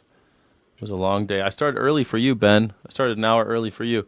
Probably better since you don't split the audience between them. I don't know, man. I feel like you don't get any drive-by traffic with the horizontal. And with the vertical, it pops up in people's shorts feed. I do have two?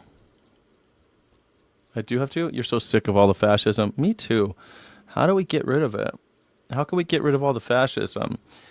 What if we all go on a bridge in Washington, D.C., we go to the top and we hang a black flag from there, and we say we want to end fascism? What do you think? A new Black Plague. Oh, no. The ship was not that big, though. I wonder what Carnival Cruise covers up. Oh, yeah. That ship was small, but they had hantavirus. That's a little bit crazier. Norovirus is what they always have on Carnival Cruises. They always have norovirus, and sometimes it spreads like wildfire and kills people. Oh, can you imagine being on a boat with noro? Oh, God. I would not want to be anywhere on a boat having mad food poisoning. That'd make me insane. I'd go crazy. End Citizens United.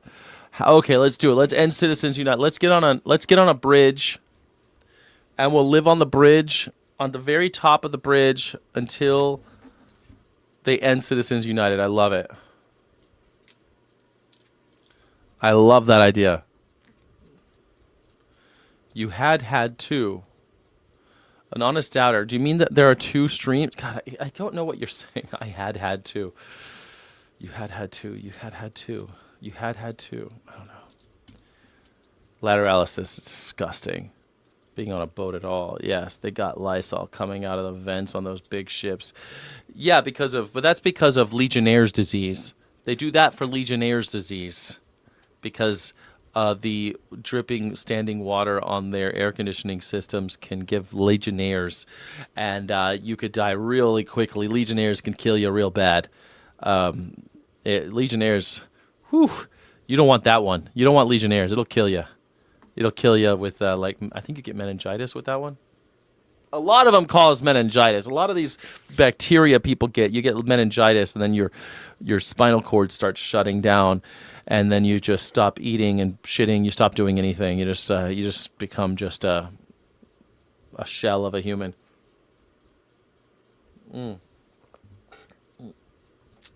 Past tense. Got it.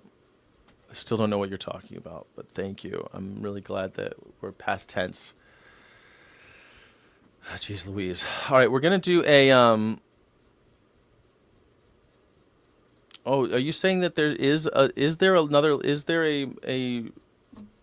vertical live stream that I don't know about? It'd be pretty cool if there was. Time zones used to prevent me from being able to chat. Oh no, past perfect. Yes, the past perfect participle. I had them. Yeah.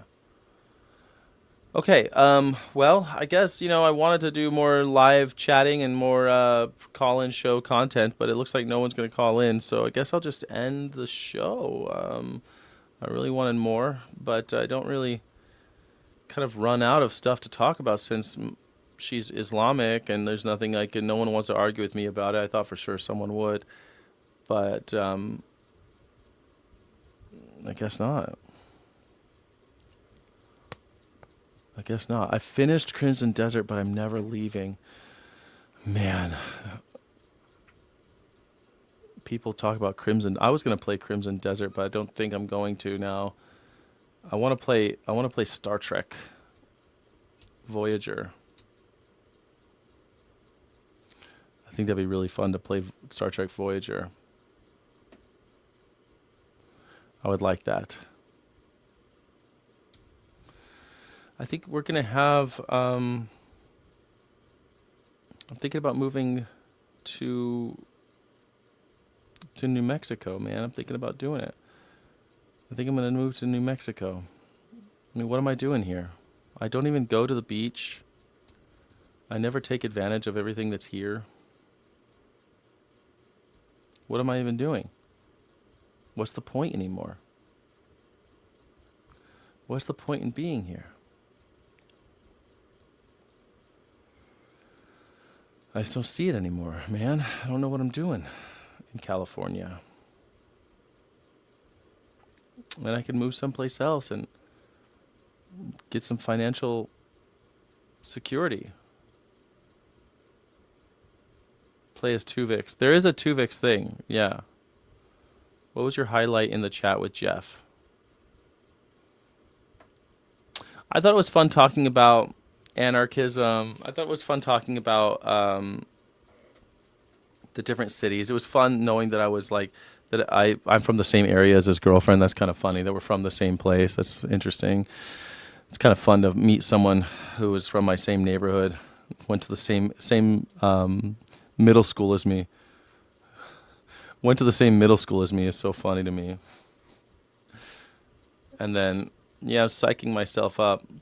What are you going to take advantage of in New Mexico, Sky? Well, New Mexico, I could buy a house and not pay mortgage anymore. I just buy a house in cash and have a bunch of liquid left over. I could even buy 2 houses.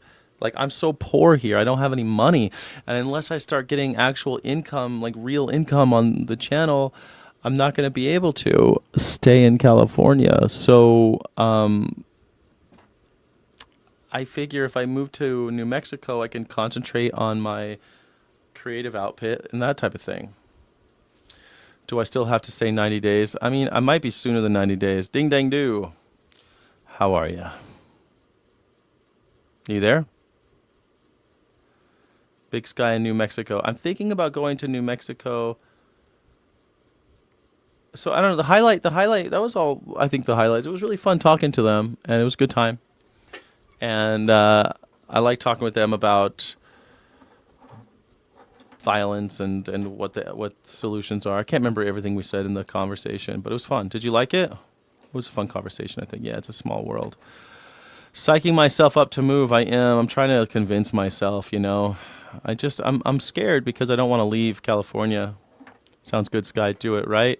I could concentrate on my YouTube channel. I can actually afford to go out again. Like, I can't even afford to leave the house, you know. I feel like so fucking broke. I don't take advantage of the things that I'm paying for. Like, I have a... Man, it's just like a whole... I feel like I could do so much more. Are you there? Can you hear me? Testing, 1, 2, 3. Testing, 1, 2, 3. No. Steve can't hear me.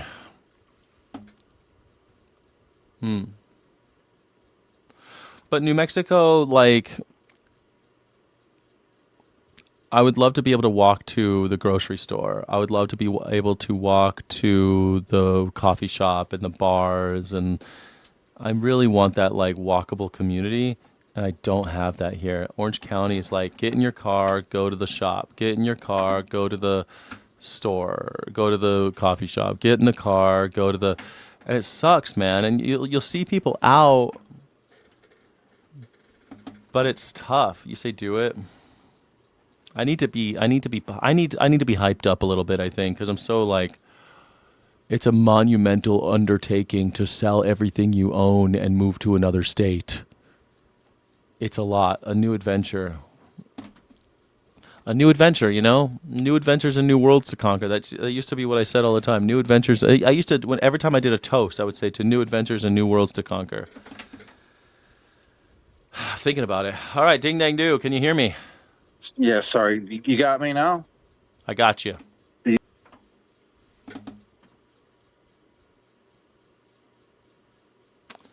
It's going to be amazing. Sell the house to BlackRock.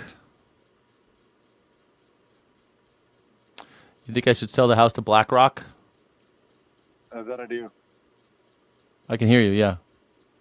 Yeah, of course. That I do. I think you should sell the BlackRock. I think you should sell. So it's gotta be nice having a few $1 million worth of assets laying around, yeah. No, it's not a few million. Are you out of your mind? Oh well, I mean it will be in No. a few years anyway, but whatever. This It's house, kind of nice. well, I won't own it anymore, right? I won't have a few million of anything. What do you mean? I mean, like in the future, because it's such a big asset now, and like those assets only ever go up. Yeah. Supposedly, I mean, housing markets do collapse, and I, but they usually go up. You know, they've always been traditionally pretty steady. You know, they go up and down, but they tend to, yeah, you're right. But I'm not, the whole point is selling out. I can't stay here. You know what I mean? Yeah. You know, I mean, you could if you worked, but you don't want to. I do You don't work, wanna Steve. work. I work 12 hours a day. What do you mean? You know what I meant. Oh, you mean like go work for some asshole at a coffee Yeah. shop or something? You're like, you got a pretty face. You could go be a fucking suit monkey for $120K and you'd be fine. Yeah, I could do that, and that's exactly what I don't want to do. I don't want to be working 60 hours for somebody, making somebody else rich. I want to bet on myself. The thing is, like, it's hard to get YouTube to work, but when it does work, you work for yourself forever. You know, like look at someone you mentioned a bunch of names, but even if someone like Hassan Piker, who I think is like, I don't think Hassan Piker's like particularly talented guy. And yet he's making a bunch of money off of what he's doing. Yeah, it's like you can make 100, 200,000 just with moderate views on the tubes. Right. It's So if too I bet bad on that myself, nobody likes your face, man. nobody likes my face. Nobody likes the attitude or the vibe they get from you. I mean, you've got so many subs, you've touched that many eyes, but just nobody comes back. I don't know, bro. What do you mean? Well, The morning something show. weird. The morning show people come back. Yeah, but of the 17,000, which you would need to view your shit on the regular, then nobody does. The 17,000 subs you got, it's crazy. You know, it's not good, man. Oh, it's good as anybody else's. I mean, I look at even people with way bigger followings. Like I look at Boston. Well, Boston Brian has this just maybe 500 more subscribers than I do, and my stuff gets more views than his. So I'm pretty happy with that. Better than okay. And So like, then you're not broke. You're just not making enough to make your ends meet. yeah, Okay. So I'm in you're the just red. greedy. Yeah. greedy. I'm in the red. I'm losing money. What the fuck are you talking about? It's business. It's not greedy if you're losing money. If you're losing money, you have to cut costs. That's how business works. Yeah. And I have to look at my expenses, and the number one expense is what? For everybody. What's your number one? Not yours, but everybody else's number one expense is lodging. Oh, okay. It's just pure logic. Unfortunately, I'm not a purely logical person. I have emotions and sentiment and nostalgia and all sorts of things and desires. I love California and I like to stay, but maybe that's all nostalgia. It's just because my mom lived here, or just because I went to high school out here, or just because I'm from here. But those aren't good reasons. Those aren't logical reasons. And it's not good for any of us because nobody wants people like Skyjack Morgan infiltrating like skinwalkers into their state and subtly poisoning the politics. Well, you're in luck. New Mexico is filled with Californians who are doing exactly what I'm doing. Yeah, but if I could make a rule, it would to be that you have to live. You have to sleep in the bed you've made. That's what I would say. Sleep in the bed I've made. Yeah, California. Oh, did I make? Go Did sleep in I that made this dirty bed? Yeah, Oh, yeah, you did. how did I manage that? How did I do that? I don't know. Probably I've by only lived probably by uplifting racism as your number one concern. I've only lived in California for 8 years this time. Oh, okay. Somebody saying the N-word is definitely the most important thing when it comes to governance. So don't ever let anyone who said an N-word be near power, I guess. Where do you get this shit? What are you talking about? That's like when I think of the left, that's it. It's like the right is mean. That's what you think. So No, as I long don't as you're think. nice, you can have an unemployment figure that's triple the amount of people that qualify for it. And When then have you I pay it said the out. right is mean? Yeah, that's what you think. Yeah, that's what I think when I think the left. So but when I think the left, I think of California, right? And so I I think of a guess I bunch don't know of what's pussies. so leftist about California. I mean, they are the number one agricultural state in America, largest farming Yeah. state in America, and farmers are traditionally quite righty-tighty. So I don't know who you think is all these liberal leftist California. Isn't it those fucking farmers out there that are fucking your shit up, bro? Our most famous governors, Pete Wilson and Arnold Schwarzenegger and Ronald Reagan, Yeah. and they were all, Republicans. You know who else was a Republican? We've only had two presidents from California, and they were Nixon and Reagan. Two California presidents, Nixon and Reagan. And you're like, you guys are the liberal leftists. Yeah, that's right. Totally. Total tradition of liberal leftists. Nixon and Reagan. 100%. You're right. We're the state of Nixon and Reagan, and you're like, you guys think Republicans are mean or something. It's so weird that you're so myopic and like just brainwashed by Alex Jones. It's somewhat all brainwashed by Alex Jones to see you Like all the as a fact bunch that of you think that screaming California lunatics. is this Okay. like California is this hotbed of fucking liberals. It's just crazy. Certainly is the case in LA County at the very least. I mean, LA County, again, big area. LA City, you might say, but that's like most cities are pretty liberal. But I mean, LA City has a pretty, I think lackluster mayor who happens to be a Democrat. But she's not by any means a leftist. She's pretty conservative. And so, like Villa de Ragosa was a mayor. Dick Riordan was a mayor. These aren't liberals. They're pretty conservative. Dick Riordan was just a big old white guy. I mean, I guess you could say Tom Bradley, but even Tom Bradley, he wasn't perfect. I mean, he was a great mayor, I thought. He was the longest serving mayor.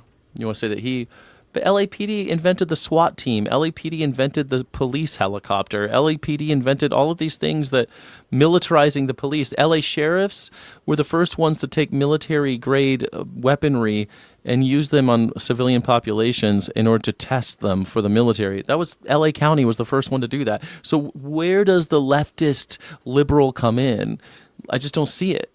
I don't know, bro. Where does it come in when you can like the same day you can go walk down a street, see 500 drug addicts strung out on whatever the fuck, and then That's on the liberal? other side, That's because you of can liberalism?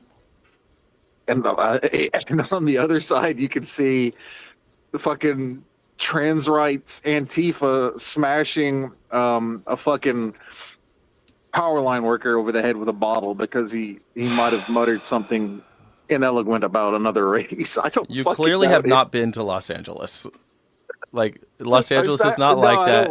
I don't like liberal shitholes. I want that place to I want you to have what you fucking made. That's what I believe. But you know, if you don't feel the same way, then I think you should probably sell your shit and leave. But I don't live in LA. I'm from there. yeah, Seldom Seen used to live. Where did you leave Seldom Seen? Hold on. I got someone saying something important in the chat. Someone said something. Yurt life. Hashtag Yurt life. If you don't pay your taxes, they take your lodging away. Exactly. And I can't afford it anymore. Well, the taxes, when I pay a lot in taxes, but it's part of my mortgage payment. So I'm paying mostly taxes and fucking interest. And I pay this small amount towards the principal. But I'm paying fees, taxes, and interest on my mortgage. But if I left, I'd pay nothing. I'd only pay taxes. That's all I would pay for the rest of my life. New Mexico is astonishingly gorgeous and strange. It is gorgeous and strange. He used to live there. Sky has lost all his energy when talking with Steve now. Just look at him going through the motions. Well, because He's saying the same shit, like liberal leftist California. It's just stupid. You sound like Rush Limbaugh, just like same old, same old, Okay. same old. Okay, but that bumper sticker has legs.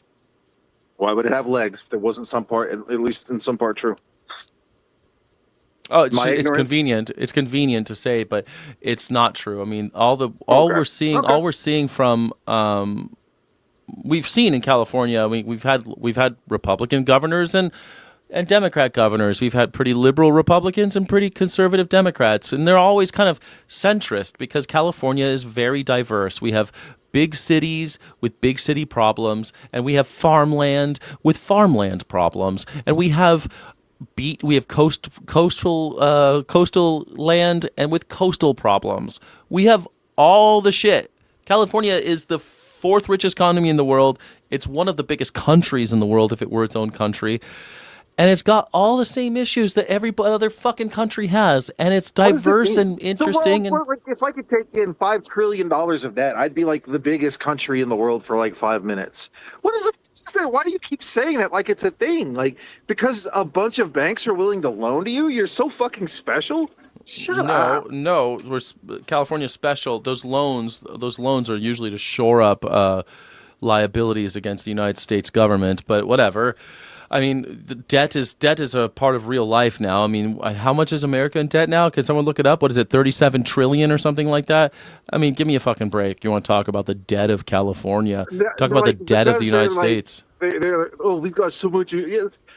Well, okay, bro. As soon as the fucking banks are not able to lend, that goes away, and so does your economy. What is that even? That's like, I don't know. No, the reason why those debts exist is because California knows. Because they have faith that California will make good on that, right? Because of the farmland, because of the industry, because of the commerce. Like we have Los Angeles. You want to talk shit about Los Angeles? There are more factory jobs in Los Angeles than any other place in America.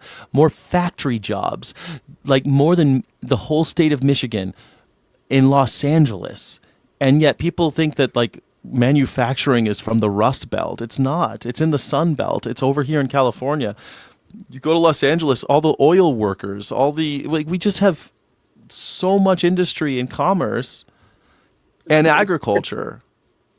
Like, yet you can't find a managerial position in any of those. I don't want a managerial position, Steve. I don't want to work.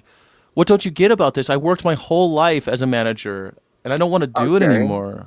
It ate my soul, and I want to take control of my life, and it's difficult to abandon some things in pursuit of that. That's all.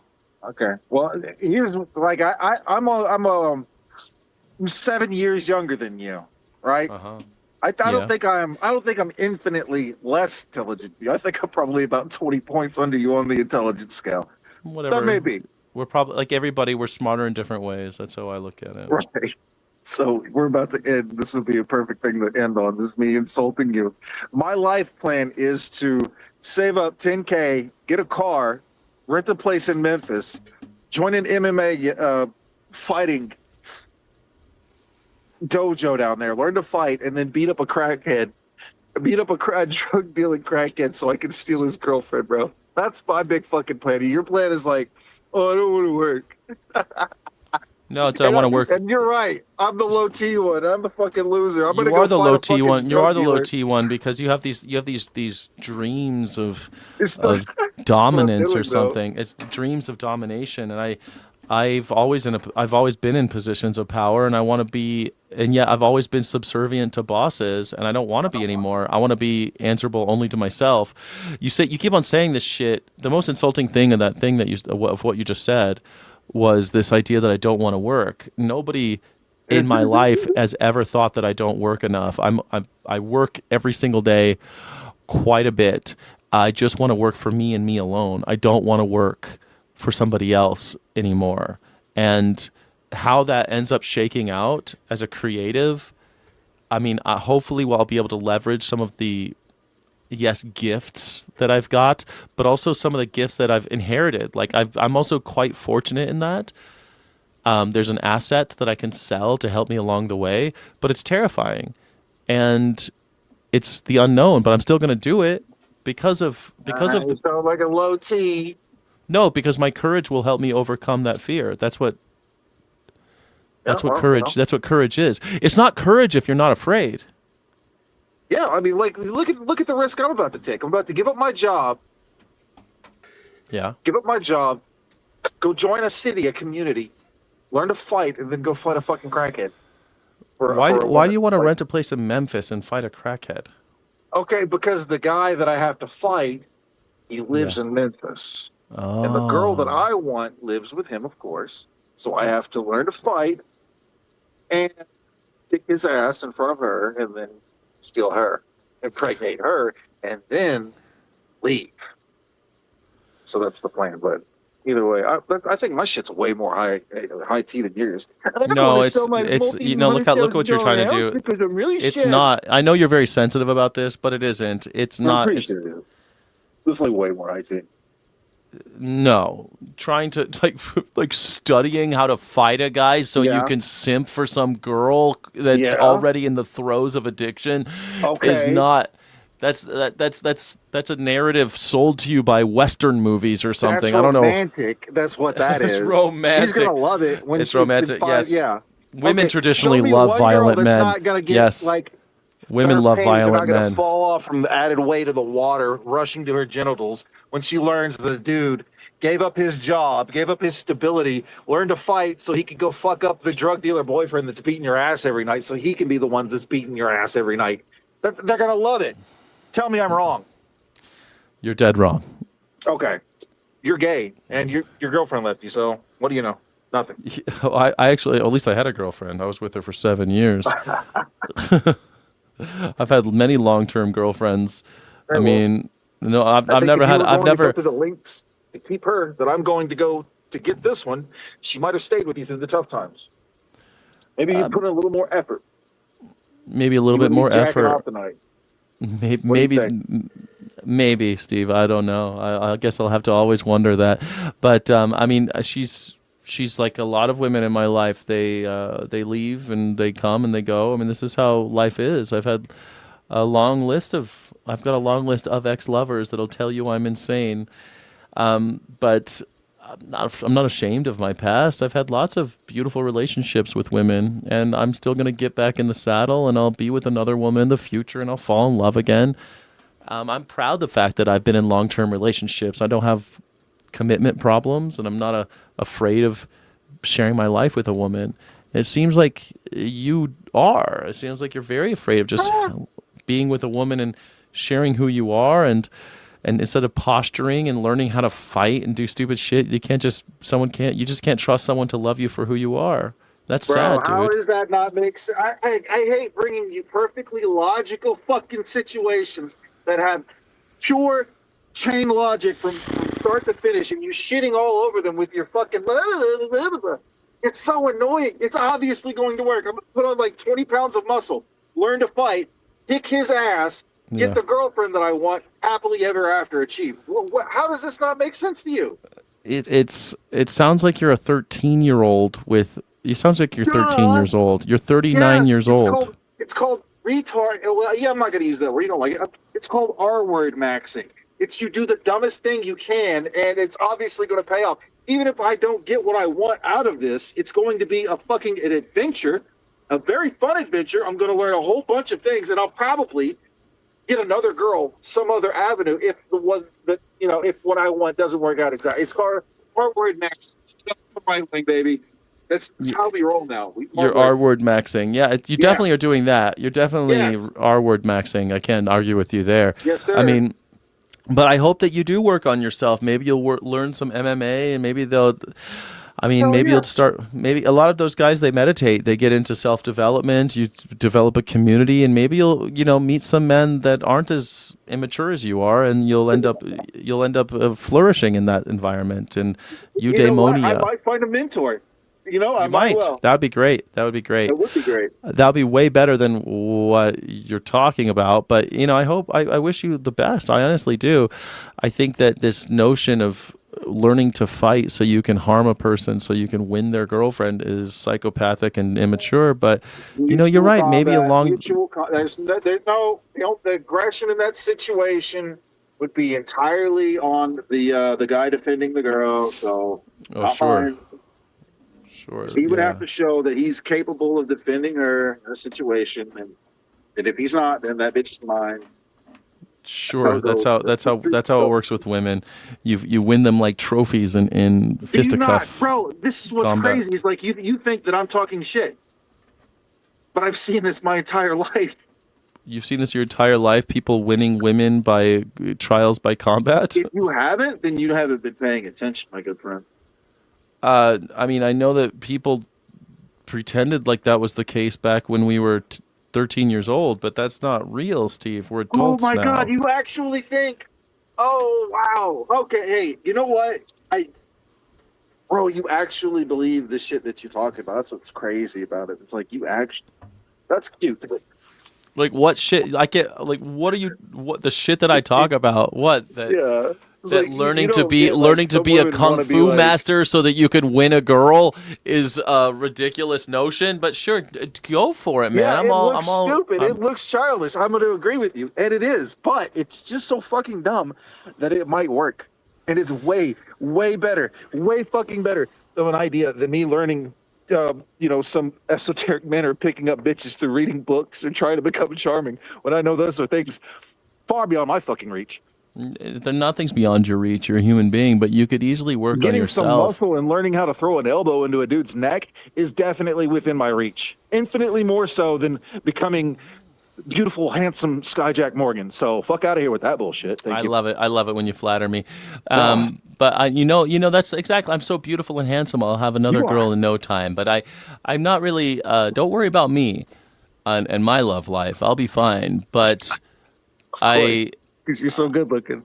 I'm so devastatingly handsome and well read and well cultured. I speak all these languages. People like that. You put in all that extra work. I'm not going to do that. I'm going to get big and throw an elbow. I mean, laziness is great, but you think it's easy to get big. It's not that easy. It's not that easy to get big. I wish I'd shown you, bro. I'm putting on some muscle, Sky. I'm going to be able to lift you up in the air soon. I love it. Kiss you. I love it. You could lift me up and kiss me. That's lift right. Me up. Just make sure you kiss the bottom side. That's right. Yeah, win dumb prizes. Yeah, it sounds like you're looking for dumb prizes. Yes. It's stupid, but I mean, shit works. Hey, look, Jesus, dude. Hair says there's literally billions of women in this world, and this is your plan. Mm-hmm. Yeah, sounds like an interesting one. But I appreciate you calling in. Yeah, it's done. We're done. Have a lovely day. I'm tired, and I want to. Yep. I need to eat before we do the gaming stream. Do the gaming stream. Finish Pragmata tonight, I hope. Have a lovely day, Sky. Thank you so much. I'll catch you in a week or two, my guy. Be good. Sounds like a plan. Thank you. Get big. Get big. Beat up dudes. Fuck bitches, I guess, is the plan.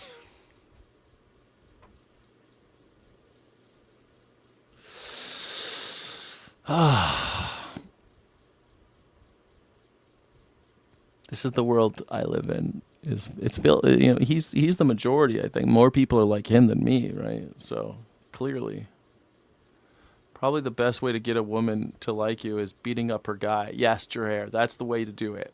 So Steve, totally not gay. Probably not the best way to get a woman. I don't think it's the best way to get a woman. I think the best way to get a woman is to work on yourself, friend zone all women, friend zone everybody. Take all that pressure off. Talk to women. Learn how to enjoy their company. Try to make your company enjoyable. And then they'll want to spend the night with you. Make yourself an enjoyable person. Make yourself a person that they want to hang out with. But apparently that's too much work. So, too much work. Ben from Berlin. Can we stop this now? Steve has learned a lot listening to you, Sky. Has he? I don't think so. He wears his heart in his sleeve. I'll give him that. He does do that. Knowledge is power. Sky, I think you should get paid for dealing with Steve's issues. He's a mental case or something. Not right. There's a missing pack of whatever beer brand is on that truck. That truck he's missing. Yeah, but maybe I don't know. Maybe he's right. Maybe he'll go on a journey of self-development. And he'll become a better person, and he'll meet a woman along the way that loves him for who he is. Wouldn't that be nice? Sure. I think so. Put on the moose, guy.